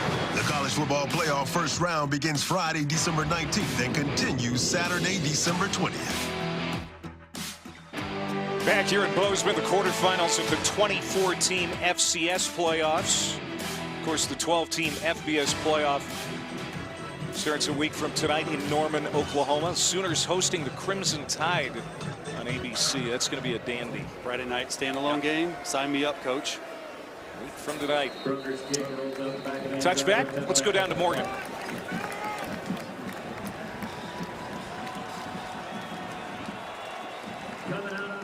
To happen, and now we have to answer the bell. And defensive coordinator Sean Howe looking at his defensive leader, nose tackle Paul Brott. He hasn't had a TFL or sack since week 4, but he doesn't realize how much of an effect he has just by plugging up the middle. Howe has talked with Brott about not chasing plays, working through being double team chipped and plays going to the opposite side. He demands so much attention with how disruptive he is and just has to keep that motor and intensity. All right, Morgan, thank you. Vidlak loading it up, rifles a bullet across the middle. And too hot to handle for Derek Bowler. That's a second drop of the game. Both have come in the middle of the field. The first one was intercepted by Caden Dowler. I'm telling you right now, if he catches that, it's a house call. Stephen F. Austin's done a really nice job attacking the middle of the football field versus this too high safety look. Let's see if they come back to it. Scored on their last 2 possessions. 6-play touchdown drive, a 14-play touchdown drive. Vidlak taking a shot. And that one out of the reach of Kylan Harris as Tayden Gray, and that big 4th quarter interception last week, was tracking him. There you see Paul Brott, the big nose tackle. Where's that special number 41? Here for the Bobcats, that's the legacy number. This carries a lot of meaning here in the Treasure State. Montana, the 41st state to come into the Union. Vidlak loads it up again over the top, and that's tipped incomplete. Neil Daly, the middle linebacker, how about getting back in pass defense to knock that one away? Neil Daly, the Mike linebacker, running through coverage in the middle of the field. They've continued to try and throw this, and you're running one-on-one with the receiver. Gets his hand in there and breaks it up. He did not play last week. He was sick, so he couldn't answer the bell for the Yale game. He's a big part of this defense. That's only his 2nd pass breakup of the year, but a huge one. First 3 and out for Stephen F. Austin, and a fair catch taken here by Dowler at the 34-yard line. So Montana State has stemmed the tide after back-to-back scoring drives. Montana State scores a field goal, and then now a 3 and out for Stephen F. Austin. Well, the FCS playoffs continue with semifinal action next Saturday on ABC and ESPN2. More information, go to NCAA.com.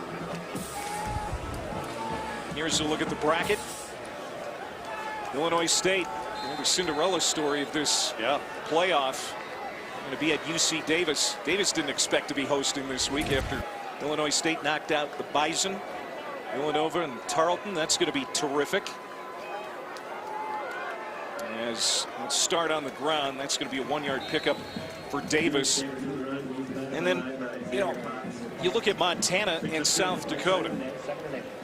The Grizzlies, should they win there and Montana State holds on to finish this one off, I mean, that's going to be a rematch between these 2 long rivals, and they have never met in the playoffs. That's going to set some records. I'll tell you what, I mean, we did a Grizz game, and this is our 2nd time in the great state of Montana, and both of these crowds are crazy and wild, and you match up to see.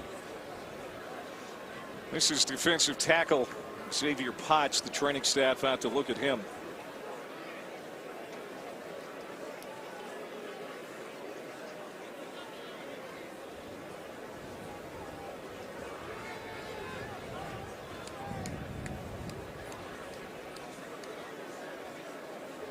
That's good to see. It looks like he's going to be all right. Yeah. Got twisted up a little bit in the mass of humans. We know that there is going to be a new champion in the FCS compared to the last 5 years.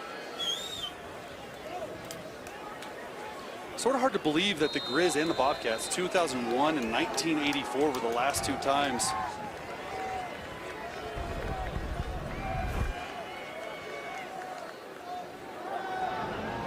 Slant incomplete. Oh, they're picking it up. And now Jaden Johnson's going to run it back. They did not whistle it dead. This looks like a turnover right now.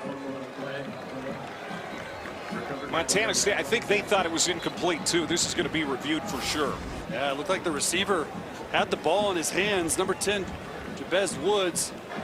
Ruling on the field is a completed pass for a catch. Right there. Fumble recovered by the defense. Move. First down, Stephen F. Austin. By the refs to let this play on. But the rule is you got to do a football move, and that football move's 3 steps. I don't think that should be overturned pretty quickly. The previous play of a completed pass and a fumble recovered by the defense is under further review. You know, the crowd reacting to that. Yeah, they want a review. They didn't think Woods had it either.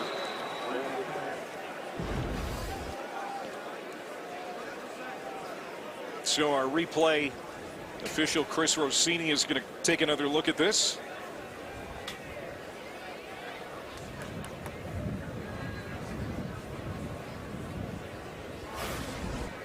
So it was ruled a completed pass and a turnover. And on the fumble, do you think he had it? It sure looks to me. No, he didn't. Yeah, Jerry, right? I mean, the rule is 2 steps in a football move. It just never looked like he secured the catch. This actually could have been an expedited review. This is an incomplete pass. Jerry McGinn, our rules analyst, joining us here tonight. And this shouldn't take too long. Yeah, right now they're probably just looking at the yard line from the previous spot. So, and the clock won't be adjusted. So they should just turn this over to the incomplete pass. After review, the receiver did not complete the process of the catch. Incomplete pass. It'll be 3rd down at the previous spot. Jerry, you're 3 for 3 tonight, man. Nice job. Let's keep it going. Remember, Stephen F. Austin, got a little momentum after, turning Montana State over with that fumble, and then it led to back-to-back touchdown drives spanning through halftime. Almost had one there, thought they did, but not going to be the case. Yeah. So 3rd down and 8 now, as the Bobcats are going to need the 44-yard line to keep the drive alive. Just over 5 minutes to go in the 3rd quarter. Adam Jones in the backfield. Dowler motions out into the slot, and he was trying to go to Dowler, and Dowler was crunched down the middle. Here come flags raining in again.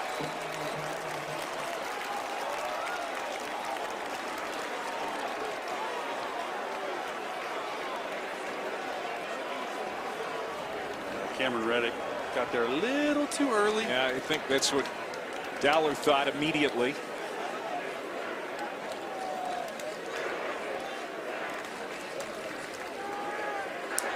Pass interference, defense, number 38. Ball be placed at the spot of the foul, automatic 1st down. Cameron Reddick and hard-hitting safety from Houston in there a little too early. They end up bringing 6-man pressure. Everyone has a man. And Reddick goes through Taco Dowler rather than playing the ball. They're going to call that every time. And he's in the perfect position. It's 3rd and long. You bring the heat. Just stay there. Be patient. Big penalty. New set of downs. Look at this room for Jones. Jones to the 25 and pushed out inside the 20 by Jalen Mayo. Jones cut it up the middle and then busts to the outside for a big gain of 40 yards. That's what happens when you get man-to-man coverage. There's no one on the outside, especially when you don't set the edge. Really nice job. They bring Jaden Johnson off the corner slot down here.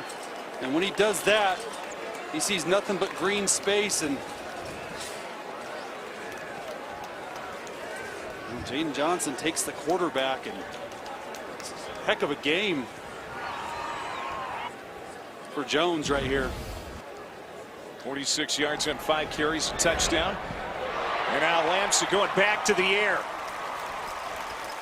1st down, goal to go, Bobcats. Hunter Province, big tight end with a 16-yard pickup. And the Bobcats knocking on the door one more time. The Lumberjacks defense has had no answer for this offensive game plan by offensive coordinator Pete Sturbeck tonight. They're doing whatever they want. A lot of it has come through the air. Bobcats 4 of 6 in the red zone. Lamson's going to be swallowed up at the 5. Kai Thomas and Aaron Austin meeting at the quarterback. They were ready for that one. Justin Lansom, when he gets inside the 10-yard line, uses his legs. A lot of called quarterback runs where they're reading a defensive end or sometimes a linebacker. And if SFA wants any chance of being in this game, they got to get a stop here.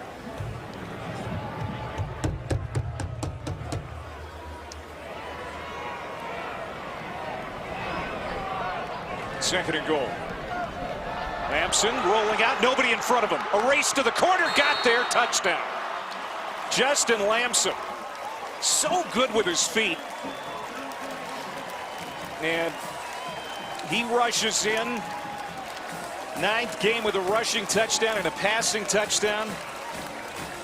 And just like that, Montana State has strung back-to-back scoring drives together. Montana State tonight, 8 total drives. You take out the kneel down, and they've scored on 6 of their 8 drives. And Justin Lansom, we said it before, this game I thought would come down to his arm and his legs, and he's delivering tonight.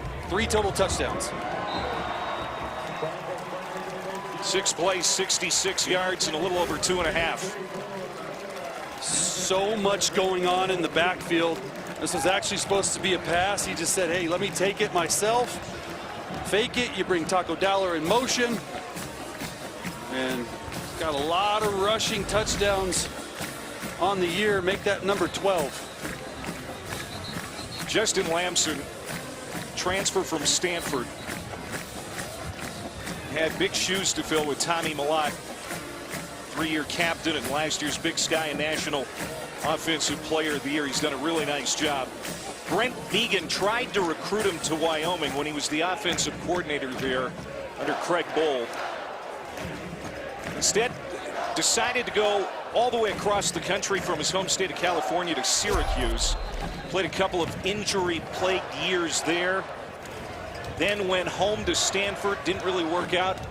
Then he finally reunites with Coach Vigen, and he has had a really nice season here, trying to get him to the national championship game again. Nowhere to go. Good special teams coverage by the Cats. Slammed down at the 13-yard line, Richard Reese. Morgan? Coach Vigen has been so impressed with Lamson's leadership, too, coming in with this being a senior quarterback coming into a new team. And it was January 14th, 8 days after falling in that national championship game to North Dakota State. They had a team meeting emphasizing, let's not get caught up in the faces that aren't here. Day by week, day by day, week by week, they figured out that leadership, and Lamson, a huge key part of that, guys, exemplifying it tonight. Yeah, he has been a leader that has fit in really well. Vidlac on first down goes to Harris. And they'll pick it up. That's a gain of 12. We've seen how fast they can score here, Clay, right? At the end of the first half and the beginning of the second half. So they're not out of it by any stretch of imagination, but they got to play dang near perfect the rest of the game.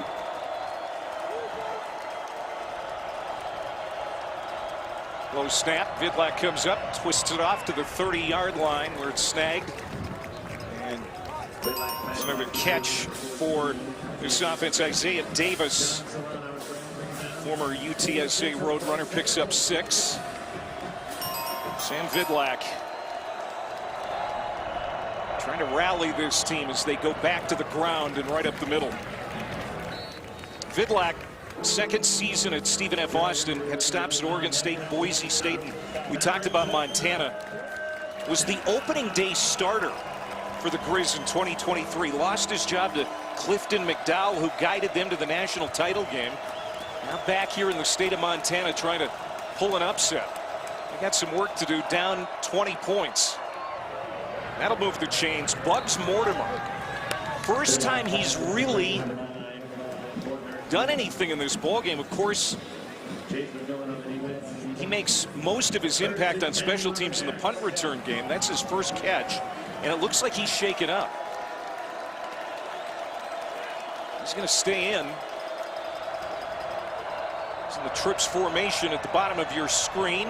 They throw, and it is caught by Harris. And again, a first down, but keep an eye on Mortimer. That's a guy they can't afford to lose, especially if special teams becomes a factor yet in this game. Yeah, 4-point return touchdowns on the year, and missed last week. Hopefully he's all right.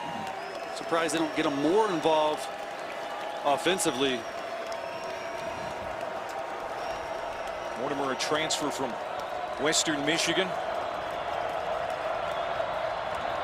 From the 49 of Montana State, Vidlak throws on the run, and it's out of the reach of Jordan Neighbors.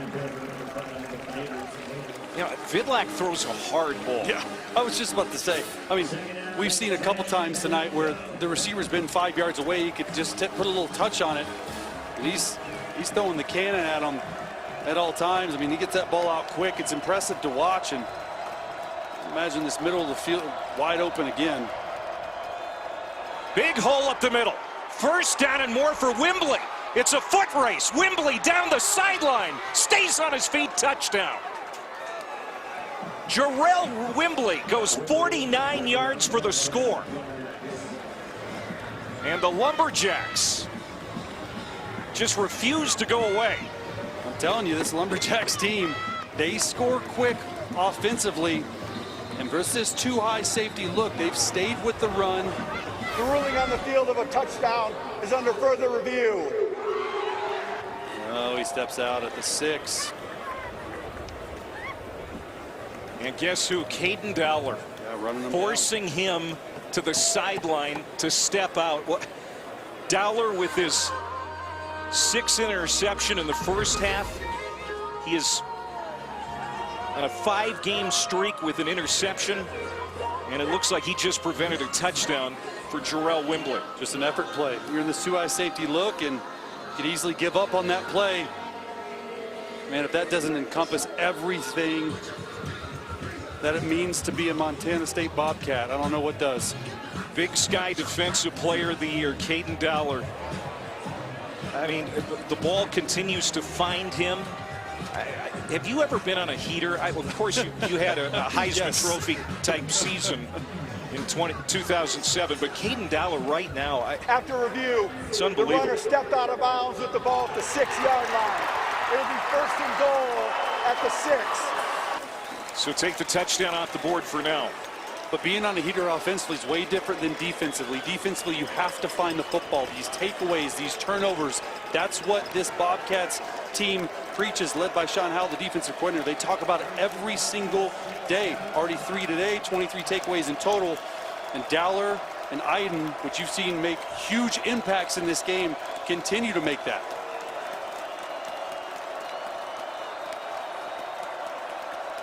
First and goal from the 6. Jenkins bouncing off tacklers, backing his way to the goal line.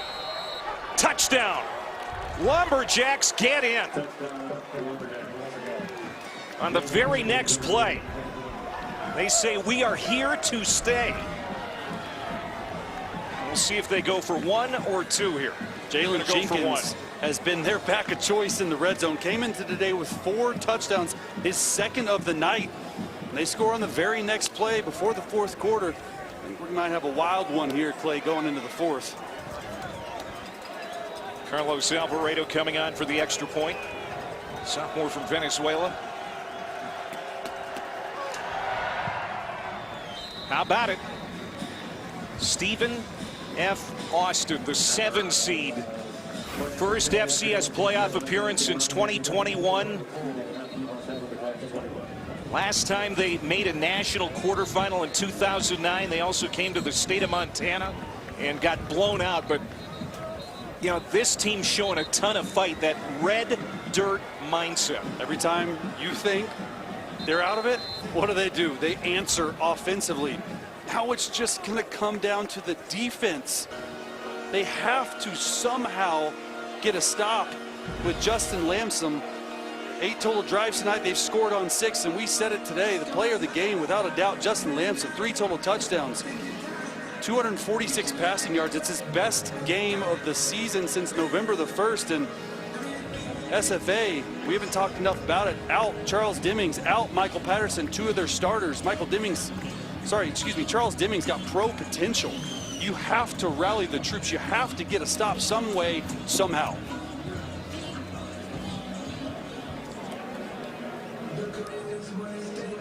Jack's got a home game last week. Got past Abilene Christian to extend the winning streak to 11 games. Trying to pull a massive upset here in Bozeman, and there is still an entire quarter left to play, and they're down 13 points. So it's definitely within their reach. Yeah. Squib kick. And again, Lencioni is going to take it. And again, he's going to get across the 30-yard line. He's been busy on kick return here tonight. The two longest win streaks that are active in the FCS right now: Montana State and Stephen F. Austin.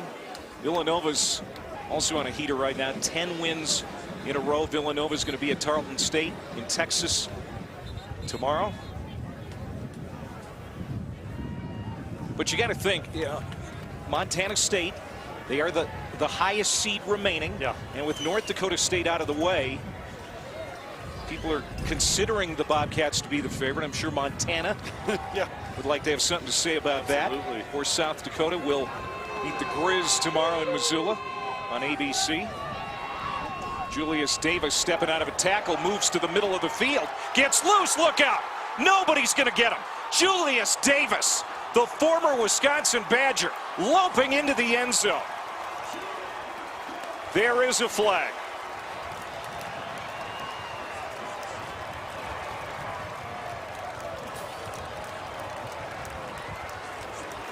Now is he going to take the touchdown off the board?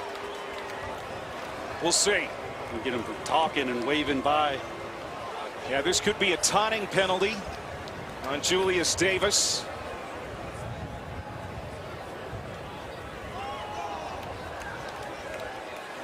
Right as the third quarter came to an end. Jerry? During the run, unsportsmanlike conduct, offense number 32. That 15-yard penalty being forced from the spot of the foul. Yep. It'll be first down, Montana State. Jerry, that'll be the end. Your thoughts on this before we go to break? I mean, this is something that you can maybe educate the fan base on. Yeah, this is a good call by the Missouri Valley crew. It's a good pickup. The player just has to run into the end zone. He cannot taunt an opponent going into the end zone. So this will be enforced. I believe they're enforcing it from the 5. It should be from the 10. 15 yards. Take 6 points off. Yeah, good call. They're going to spot it at the 20, Jerry, and the touchdown comes off the board right at the end of the third quarter. Yeah, he's doing the Tyreek Hill, the cheetah piece in the fourth quarter, and just not what you want. You see him holding up the 4 sign right now. I mean, this could be a really big penalty. So it's a 2-score game heading to the 4th in the FCS quarterfinals in Bozeman. Brent Vigen not happy with his running back. Here was Stephen F. Austin head coach Colby Garth. Here was Stephen F. Austin head coach Colby Garth, coach. That touchdown comes up in the third quarter on 2 scores right now. What do they need to do in the final 15? Well, we got to find a way to make up that 4 points, and I like our chances. I hate we just gave up that big run. We have shot ourselves in the foot all night with turnovers, dropping balls, and poor tackling. I mean, right there, we had stuffed their tail. They hadn't run the ball all night, and it's bad tackling there. You put them right down here on the goal line. So, got to fix that. Make it a memorable fourth quarter. Thank you, Coach. Appreciate it, Axel. So you got an injury, and that was a 4-yard play there for Dowler, but that was a 64-yard run by Davis taken off the board. Brent Vigen, of course, knows his players emotional. We saw that go viral last week. Yeah, he's an emotional guy, and sometimes, you know, he means well, and they have a really good relationship, but sometimes you just got to settle in. There's no way you can taunt like that, and everyone, you know, saw what happened last week and another big time. It's going to be interesting to see if he sees the field again this game. 2nd down and 6. Montana State has been really good in the red zone tonight. Tight end in motion. They go back to the run game, and Jones, he has been super. And he gets to the end zone. Touchdown, Adam Jones. Man, has he been a star tonight. 3rd touchdown Adam Jones with the hat trick. And this drive, Stephen F. Austin has tried to load the box up with a lot of guys to stop the run. But we saw on the really long run by Julius Davis in this touchdown run right here, when you load the box and you don't set the edge, you're able to get to the outside, and Jones is having a game of his life. And the Bobcats have quieted the Lumberjacks. That was a quick scoring drive, 3 plays, 69 yards. And even though the mistake by Davis, you know, they are able to get in the end zone because Jones is just having a beautiful night. Yeah, just losing leverage on the outside. See him set him up inside. Really good vision and burst, and then finishes, says, hey, I'm going to run you over, gets into the end zone. And the Bobcats with 41 points right now. The last 2 home Friday night playoff games last year in 2022, they scored over 50 points both. And watch 84, Dane Steele driving them to the sideline. Nice blocking. Just a masterpiece of a performance here. 9 drives, 7 of them tonight Montana State has scored on. Adam Jones, big year last year, Big Sky Freshman of the Year, runner-up for National Freshman of the Year in the FCS. And they're doing a lot of push-ups here tonight with 41 points on the board. We talked about 41 being a special number on this campus. Yeah. Of course, it's been 41 years since the Bobcats' last national championship. Could be fate. Yeah. Could be fate. 41. Scooped up inside the 5 by Richard Reese. They need a big play. Reese could give it to him. He's got speed. Trying to get to the outside. He is tracked down as they stretch him out toward the sideline. He's buried at the 23. So now Sam Vidlac and the Jacks have a lot of work to do. Former Montana Grizzly quarterback says he's not looking to prove anyone wrong. You know, the people in Syracuse, the people at Stanford who may have missed on giving him a better opportunity, the people in Missoula. He just wants to prove the coaches at Stephen F. Austin right. Well, here's an opportunity right now. Down 20 in the 4th quarter. Can he rally this team? Play fake, gets it to the outside, receiver screen to Mortimer. Obviously, he was shaken up earlier, but not too bad, and he picks up 6 there on 1st down. Vidlac has played really well tonight. The interception was a drop pass, and every time they've needed a score, he's delivered. Trying to go fast to save a little bit of time here. Down 20. 1st down. Spinning away. Good catch and run for Whalen. There's that South Lake Carroll speed, too, after the catch. All those guys that come out of that school are fast. Yeah, Clayton Whalen from my alma mater, South Lake Carroll. They got a big game coming up versus DeSoto. #1 team in the country, Clay, in high school. Clayton Whalen. Prep team in the country. Yes, sir. How about it? Trying to go wire to wire. Sophomore of South Lake, Texas, Clayton Whalen. Running it again, Jalen Jenkins, who's had a nice night. A couple of touchdowns. Only going to pick up 1 here. He's also from Dallas.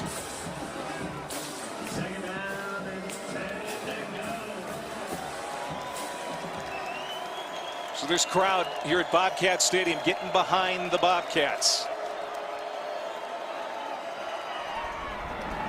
Jenkins backing his way over the midfield stripe.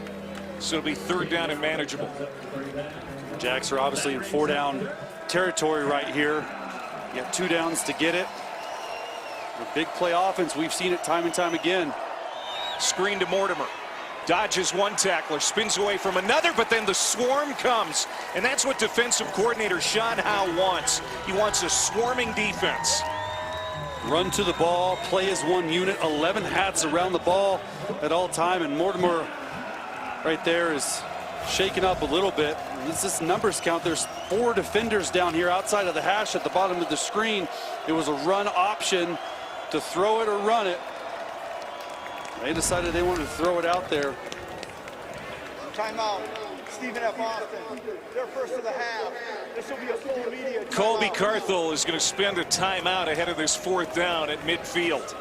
41-21 in the fourth. Boston a couple of touchdowns here in the half to stay in this ball game. They desperately need to convert on fourth down here near midfield.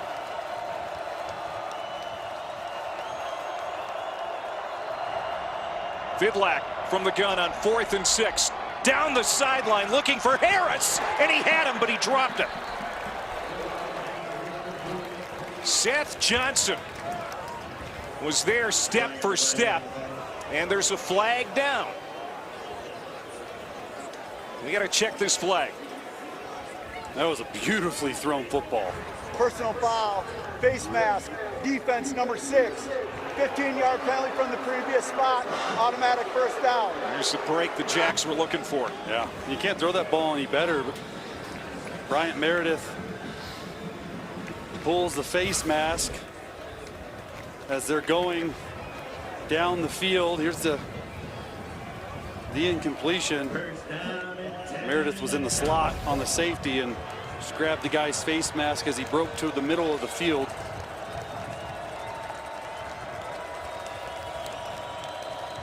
Ten penalties tonight, Clay, on Montana State. Not like them. 3 receivers to the left, but Vidlac spins it to the right for Bowler, and he's met immediately. Seth Johnson quickly makes that open field tackle. They've been throwing a lot of these stop routes to the short side of the field to Derek Bowler. You got to imagine at some point here quick, a double move is coming on a stop and go. Second down and 5. Vidlac going in the wrong direction, throws off his back foot, nobody home. So it'll be 3rd down and 5. And now here's another critical play in this game for Stephen F. Austin if they're going to stay in this thing. Yeah. 2-down territory for sure, down 20. Obviously don't want to kick a field goal and still be down 3 scorers, so opens up the playbook a little bit. If they want to run, they want to throw it to their best receiver, Kylan Harris. Down here in the slot at the bottom of your screen. Had a lot of success there on 3rd and short. Vidlac looking to the sideline. Let's see what offensive coordinator Chris Ross dials up. Jenkins in the backfield. And they're going to give it to him. There's a hole up the middle. Lowers his helmet and gets inside the 25. First down. Little draw play. And Jenkins found the seam up the middle and picks up the first down. There's a player down for Montana State. A light box right there. They check to a little counter pull action by the left guard. They've had success versus a small box right there in the middle of the football field. Taden Gray was trampled by Jenkins on that play. We're going to step aside.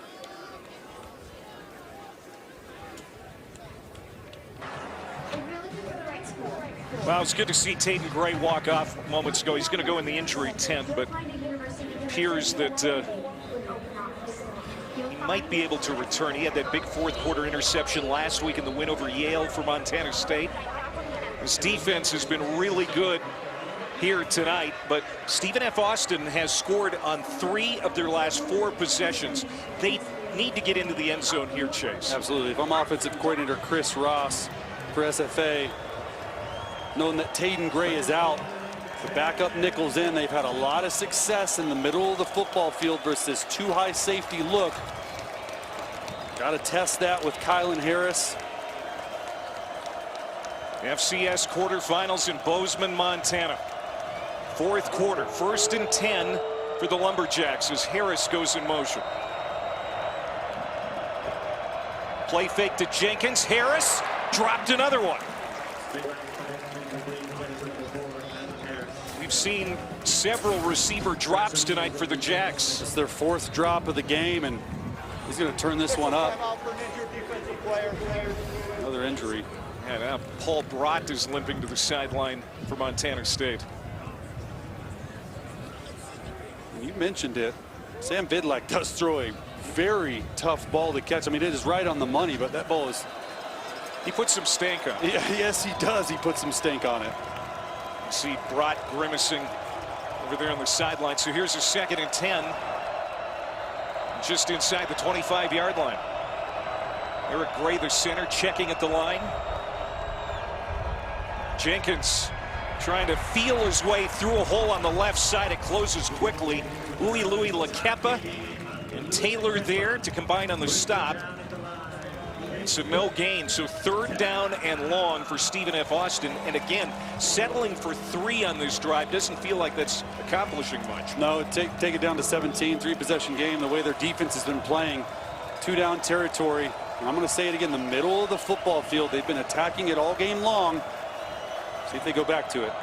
Vidlick from a clean pocket rips it off to Harris. He bobbled it, but somehow held on. Kylan Harris already has 2 drops today. We said it. Both of these safeties are so deep, Clay, that they're getting Kylan Harris matched up on linebackers in the middle of the field between the hashes. 1st down from the 12. Jenkins stays in the backfield. You got Harris and Bowler in a twin set to the right of the formation.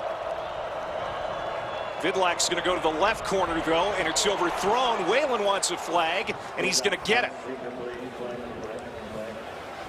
So another penalty flag against the Bobcats. They've really started to pile up.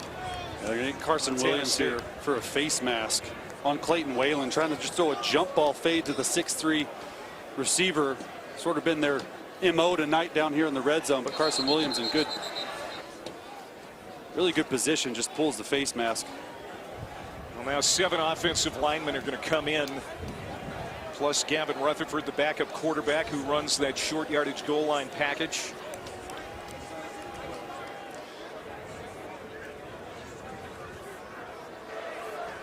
Pass interference, defense, number 9. Foul occurred in the end zone. Ball be placed at the 2-yard line. Automatic 1st down. 1st down and goal to go from the 2. So here comes Rutherford and that Gata package for the Lumberjacks. Inside the 3-yard line. This is their goal line package. 7 offensive linemen. We already saw it here on the 4th down. We saw him earlier tonight needing just 2 yards, pick up 6. I mean, he really moved the pile. Let's see what number 12 can do here from a shotgun snap. Fakes the handoff, takes off, lowers his head, charging in, touchdown. 6'3", 210 quarterback. He's a specialist off the bench. How about the man from Katy, Texas? Yeah, just a big body guy. I mean, this is almost like cheating. You got 7 big offensive linemen. The Stephen F. Austin team just doesn't quit. I mean, it reminds me of all these Tim Tebow touchdowns when I was playing. He just literally willed his guy into the end zone. I mean, it's almost automatic from the 3-yard line in. Ruling on the field of a touchdown is under further review. Yeah, this was close. See if he didn't really reach the ball out. Was his knee down, perhaps, before he took the ball across the plane? Running quarterback counter. Hard to tell from that angle. Maybe this will tell us. It's a smart thing by not reaching the football out. Is his left? I don't know. That's a touchdown. That's a touchdown. His shins. I mean, yeah. Pretty quick. Shouldn't have even stopped it. It's Jerry McGinn, our rules analyst. Well, you know, they're doing their due diligence, Jerry, right? Hey, you've been on a lot. They are. You know, but every score is reviewed. And I really think they could have done an expedited review on this, because there's a great shot from the end zone that shows his knee is not down, his elbow is not down, and the ball crosses the goal line. So this should be confirmed. Jerry's about to go 5 for 5 tonight here, Clay. He's on a heater. Talk about a heater. This Gavin Rutherford package has been quite a weapon in the red zone. They get what appears to be a touchdown here. And so now again, you know, 2 touchdown difference pending the extra point with 10:05 to go. Review, the ruling on the field of a touchdown is upheld. How about Colby Carthel's Lumberjacks from the piney woods of East Texas? He has established a really good culture there. Remember, he was a national champion head coach at Texas A&M Commerce back in 2017 at the Division II level. I mean, he has led championship runs before. Luis Perez is quarterback. Yeah. Hey. Alvarado coming on for the extra point, and he'll boot it through.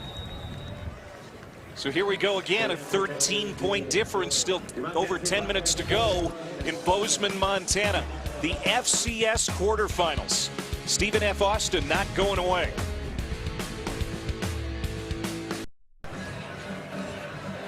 Well, Stephen F. Austin goes 12 plays, 77 yards in 4.5 minutes.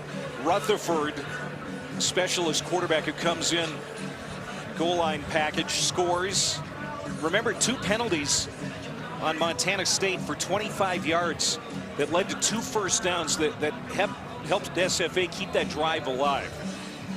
So Montana State has picked up a lot of penalties here tonight. 11 for 95 yards against.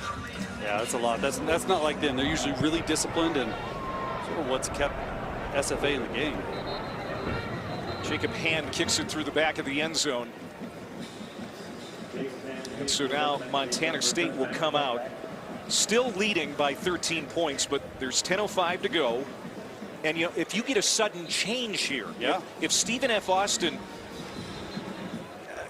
I'm saying not just stop him, but can get a turnover, a takeaway, and do something with it, then all of a sudden this whole thing feels different. Still 10 minutes left in the game, down 13. A turnover at the very least, a punt. You have to stop them and get a punt. They've scored on 7 of their 9 drives tonight offensively. It's been a great game for Adam Jones. He has 3 touchdowns, his first 3 touchdown game of the season. Jalen Mayo makes the tackle.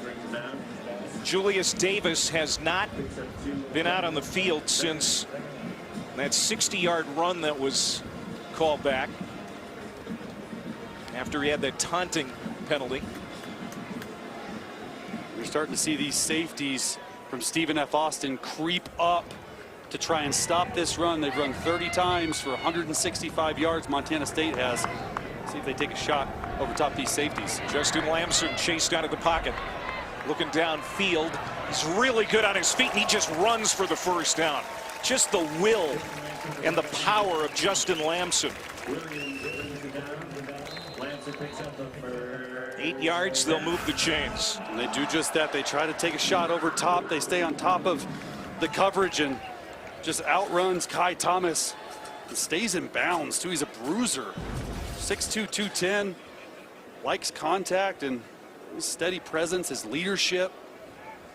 The best thing about him, though, coming into the game, only 2 interceptions, the decision-making, Clay. When to pull the ball down and run. It's his 10th carry tonight as a rushing touchdown.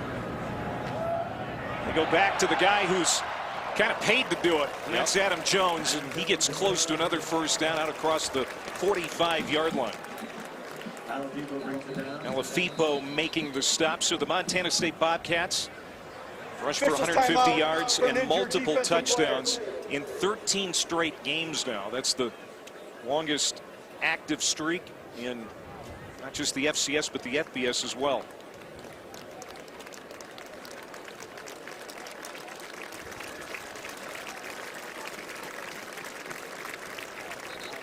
And Kai Thomas, the 6th-year senior from Elkhart, Texas, about an hour on the Stephen F. Austin campus, former steel wrestling champ, slow to get off the field. He's another big-time leader for SFA. They need him right now. It's crunch time. He's who encompasses East Texas tough. Talking to Coach, he is their guy, and they played in this 4-man front the whole game. Would love to see him switch it up, put 5 across that offensive line, try and switch up the look somehow. I mean, Montana State just having their way with the Stephen F. Austin defense right now. And in no hurry. Milk that clock. Bobcat offense here. You take the air out of the ball. 2nd down and 1. They work the play clock inside of 10. 3 receivers to the short side of the field. Lamson has time. Now he's going to tuck it and run again. And he is caught from behind, but it's a first down. Pickup of 3 for Lamson. And now the clock goes inside of 8 minutes. Yeah, once again, just a smart headsy play by the junior from El Dorado Hills, California. Lamson tries to take a shot down the field. They call a shot play, says, hey, not open, rather than incomplete, stopping the clock. Let me run it here, get the first down, milk the clock some more. Headsy play right there by Justin Lamson. Lamson, the only quarterback in the FCS or the FBS to have at least 20 touchdown passes, 10 rushing touchdowns, and 2 or fewer interceptions coming into the night. He's thrown one here tonight. As we get a flag again. And another Bobcat penalty, we think. That looked like a false start down here. Been a lot of those tonight. Mastel right there. Delay of game, defense, disconcerting signals. Second time that's it. 5-yard penalty from the previous spot. Remains first down. That's the second time that's been called against the Lumberjacks. And they're clapping down there. Edward Bobineau, the guy saying, hey, I'm clapping. You can't do that. You don't see that penalty very often. 2 times in one game, too. Well, Julius Davis has made a return appearance to the field. Senior from Menominee Falls, Wisconsin.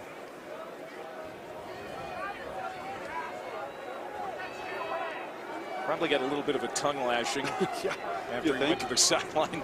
But they're going to feed it to him here. Picking his way up the middle, and he dives inside the 45-yard line. I mean, as a teammate of a guy that does something like that, you're on the sideline, what do you say to him? Yeah, hey, get your head in the game, right? Like you've made a couple mistakes. We're not holding it against you. You got to have a short memory, but get out there. You take a touchdown off the board. Luckily, they ended up scoring on that drive. It's nice to see him back into the game, trying to will his team to victory. And you know, SFA defensively, the least you can do is allow a field goal here to make it a 16-point game. Still 2-possession game. You got to keep him out of the end zone. Bobcats just milking the clock. Get it inside of 5 on the play clock. Handoff, Davis, first down. Remember, Stephen F. Austin, just 2 timeouts remaining as we approach the 6-minute mark.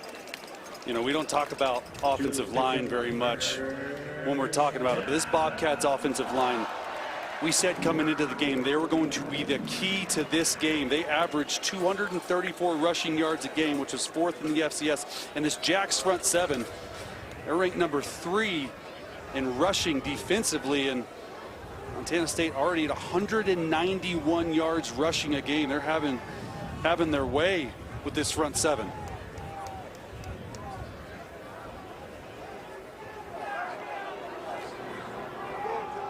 Stay on the ground. And that will gain 4 for Davis. It's a really big offensive line too, Chase. I mean, you know, for the FCS, the starters average 6'5", 300. That's big.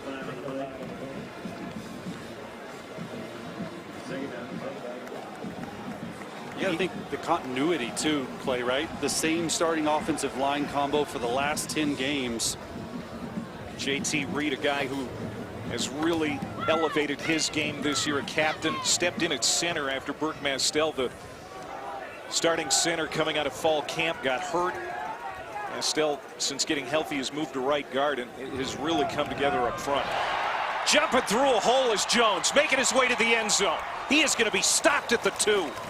Adam Jones, what a night. Another 35-yard gain.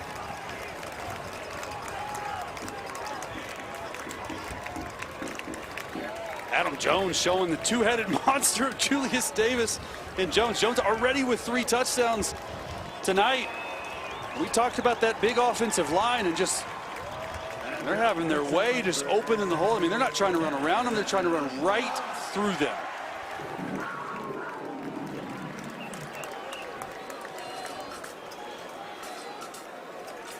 He's also their leading pass catcher with 5 receptions on the night. How about that? And a timeout here by Montana State as the play clock was winding down. But now we're under 4 minutes to go, and Stephen Timeout. F. Austin, Montana they need State, this timeout they're as first much in the as half. This will be a 30-second Montana State timeout. wanted to call it to avoid a penalty here, because they look gassed right now. They're tired and worn down. That's exactly right, Clay. They've just been imposing their will. And we talked into the start of this game, this entire offense, this entire team and identity, it starts with the run game. The big offensive line sets the tone for the entire team. And we talked coming in, they had a lack of pass game, and this is a little bit different for them. They threw it first to set up the run game second. It's usually flipped. They usually run it to set up the pass game. And so this offense clicking on all cylinders. There's the taco again. We saw him last week get the game. And, you know, Bobcats can essentially put this one away here from the 2-yard line. Brent Vigen told us yesterday, you know, starting 0-2 may have been a blessing.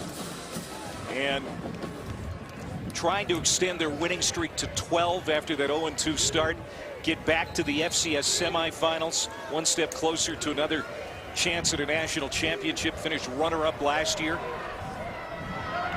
Out of the timeout, first down and goal to go. Davis, he is going to be wrapped up, trapped around the waist by Aaron Austin, and now it's getting chippy down there. Flags come in again. This might be a personal foul on Austin.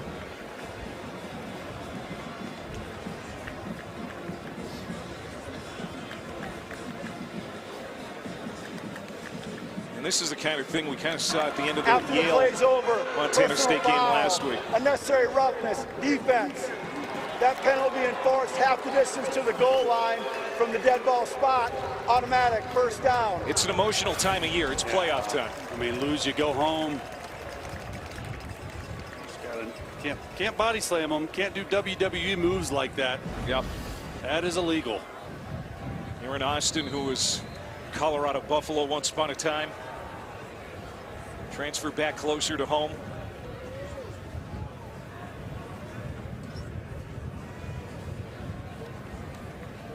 And Montana State in no hurry to break the huddle. 3.5 to go. From under center, Justin Lamson. Push it ahead. Yeah, smart, actually. It's a 1-yard pickup. Yeah, stay out of the end zone. Keep the clock running. That's exactly right. I mean, trying to do this quarterback sneak, keep the clock running, keep your defense off the field. I don't even know if he was trying to score there. You said it earlier. Remember, a new starting quarterback after Tommy Mellott leaves. Enter Lamson, new offensive coordinator, new defensive coordinator, but the same results. As Montana State is so close to putting this one away in the quarterfinals. They have won their last 4 quarterfinal appearances going back to 2019 and ready to deliver the knockout blow here tonight. Stumbling away is Lamson, able to hand it off. And the Jacks are going to hold their ground. Third down. You got to start using your timeouts here if you're Stephen F. Austin. If you want any chance at keeping this to a 2-score game, to 16. They're just going to let this run down to the 2-minute timeout.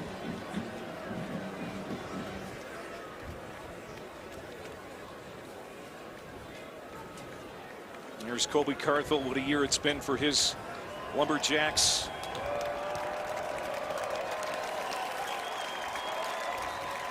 But the crowd here on its feet. 2-minute timeout. At Bobcat Stadium, they can feel it now. They can taste it. A berth in the semifinals and possibly against their biggest rivals. Of course, this big game tomorrow in Missoula that will decide that. 2-minute timeout. Back in a moment. Out of the 2-minute timeout, Montana State leading 41-28, a third down and goal to go.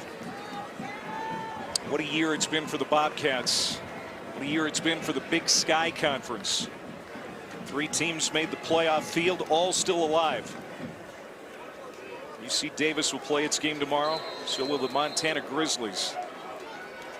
Adam Jones, 3 touchdowns tonight, 2 on the ground. He's in the backfield. And we're going to get another flag.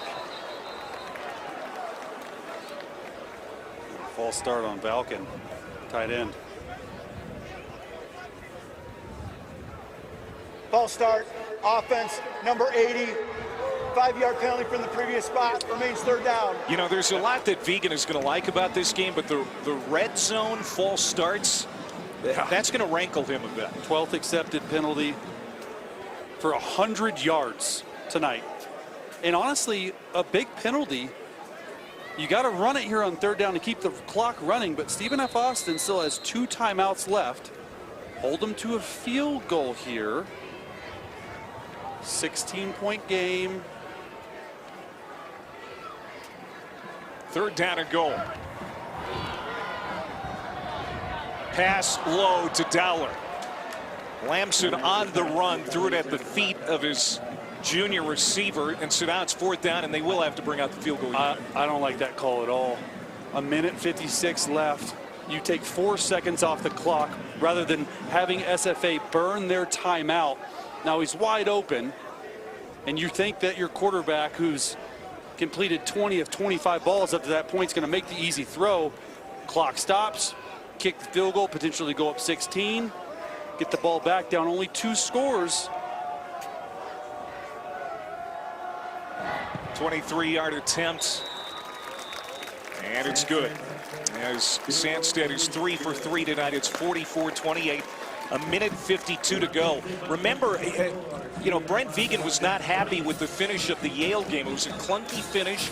Weren't able to just ice that game away sooner and let Yale kind of creep back in the fourth quarter.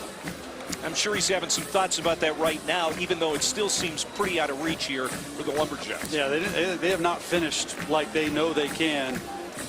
Like you mentioned, Vegan telling us is just the penalties, right? 12 for 100 yards. They make their hay by being the most disciplined team, playing good defense, offense, special teams, all 3 phases playing together.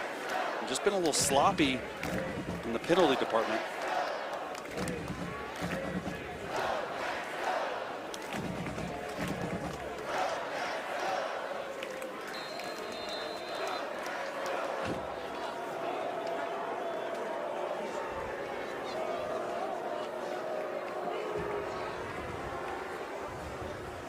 Line drive kick handled at the 5 by Reese, and he's going to be stopped short of the 20.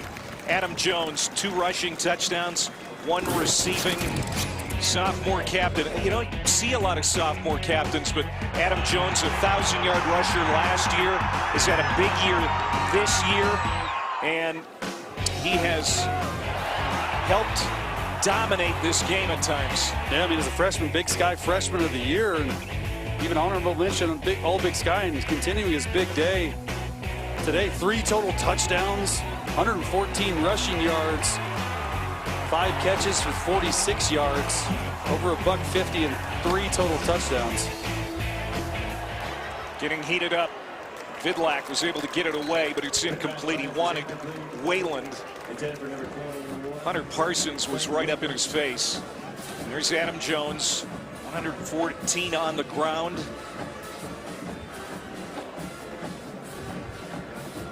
So Julius Davis, you know, he also flashed at times too. Yeah. Had his touchdown, of course, taken off the board. Yeah, Julius Davis at 96 rushing yards. You gotta love his emotion, though. You gotta love his spirit. Yeah, he has great spirit. Yeah. They just need to channel it. Channel it, exactly. 2 timeouts. Vidlak, he's going to be dumped again by Kenny Iden. What a night for the senior. 4th sack for the Bobcats tonight. Iden's been all over Vidlak since the opening kickoff. Yeah, Robert Keller, their starting left tackle, got sent to the bench, and Seth Martin came in, and they just continued all night long to leave Ken Iden one-on-one. And when you do that and you get to the quarterback as quickly as Iden does, that's why you get a 3-piece. 3 sacks. Their leader, their best pass rusher. Guy with a great motor, never gives up on plays. And look, Coach Cardell said, we said it. I didn't sleep much thinking about number 11, and he's ruined their day today. Forced 2 fumbles. Iden has Definitely carried his weight here tonight. There's that Montana band. We haven't heard much from the Stephen F. Austin band since halftime.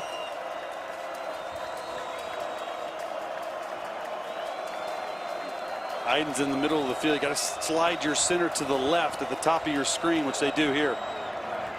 Rolling out in the end zone. Vidlak better get rid of it. Got it knocked away, and an offensive lineman catches it. And advances it too. You can't do that. You absolutely cannot do that. But big man just saw the ball coming right in his hands. Jim Dia-Wiwu made the catch. Oh my God. Can't do that. How often do the big man get a chance to catch a football, Clay? There is no foul for illegal touching. The ball was tipped. Got It'll be fourth down. Jerry, help us out here. So they are correct. If the ball is tipped by the defense, then anyone can catch the ball, which 54 did. So that was a good pickup by the crew. Yeah, it was good tipped. job. Yep. Thanks, Jerry. You're welcome. And you know what? Fourth down. That's a thrill for Wiwu. Yeah, Wiwu gets his first probably career catch. Playoff reception. Here's the game. 4th and 14. Here comes Montana State. They're going to get to him again. And that's going to be the ball game. Zach Cruz. 5th sack tonight for this defense.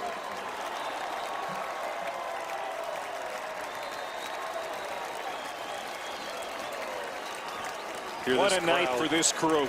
You hear the crowd clapping it up. And Game clock operator, please put 1 minute and 8 seconds on the game clock. It'll be first down, Montana State.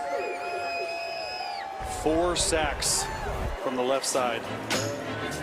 This was the only FCS quarterfinal tonight. We're going to have 3 more great ones tomorrow. Villanova and the 4-seed Tarleton State.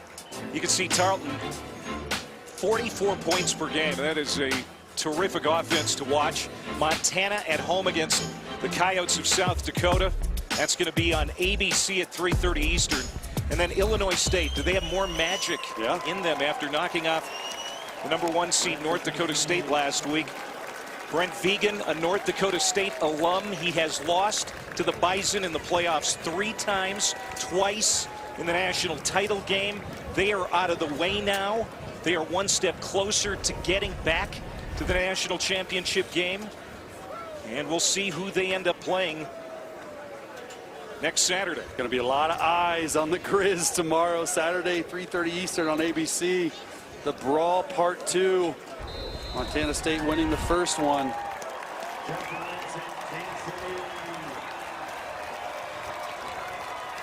Brent Vegan will come on out to shake Colby Carthel's hand. Congratulations to the Lumberjacks on a tremendous season. That 49-year-old head coach who is about as country as they come. He has developed a great culture there. Should be really proud of the Stephen F. Austin season. Coach Vegan does it again. Advances to the semifinals. 4th appearance in the last 5 seasons. A true blue blood of the FCS. And the story of the game is their quarterback, Justin Lamson. I mean, just fantastic tonight. 20 of 26, 246, 2 touchdowns. Some rushing yards as well and a touchdown. And Montana State first one in to the semis. And that game will be on ABC next week. It'll either be the Grizz, your hated rivals, or the Coyotes. 44-28 the final. Montana State does it again at home. Now 39-2 in this building under Brent Vegan. For Chase Daniel and Morgan Uber, I'm Clay Matvick saying so long from Big Sky Country. Coming up next, Sports Center.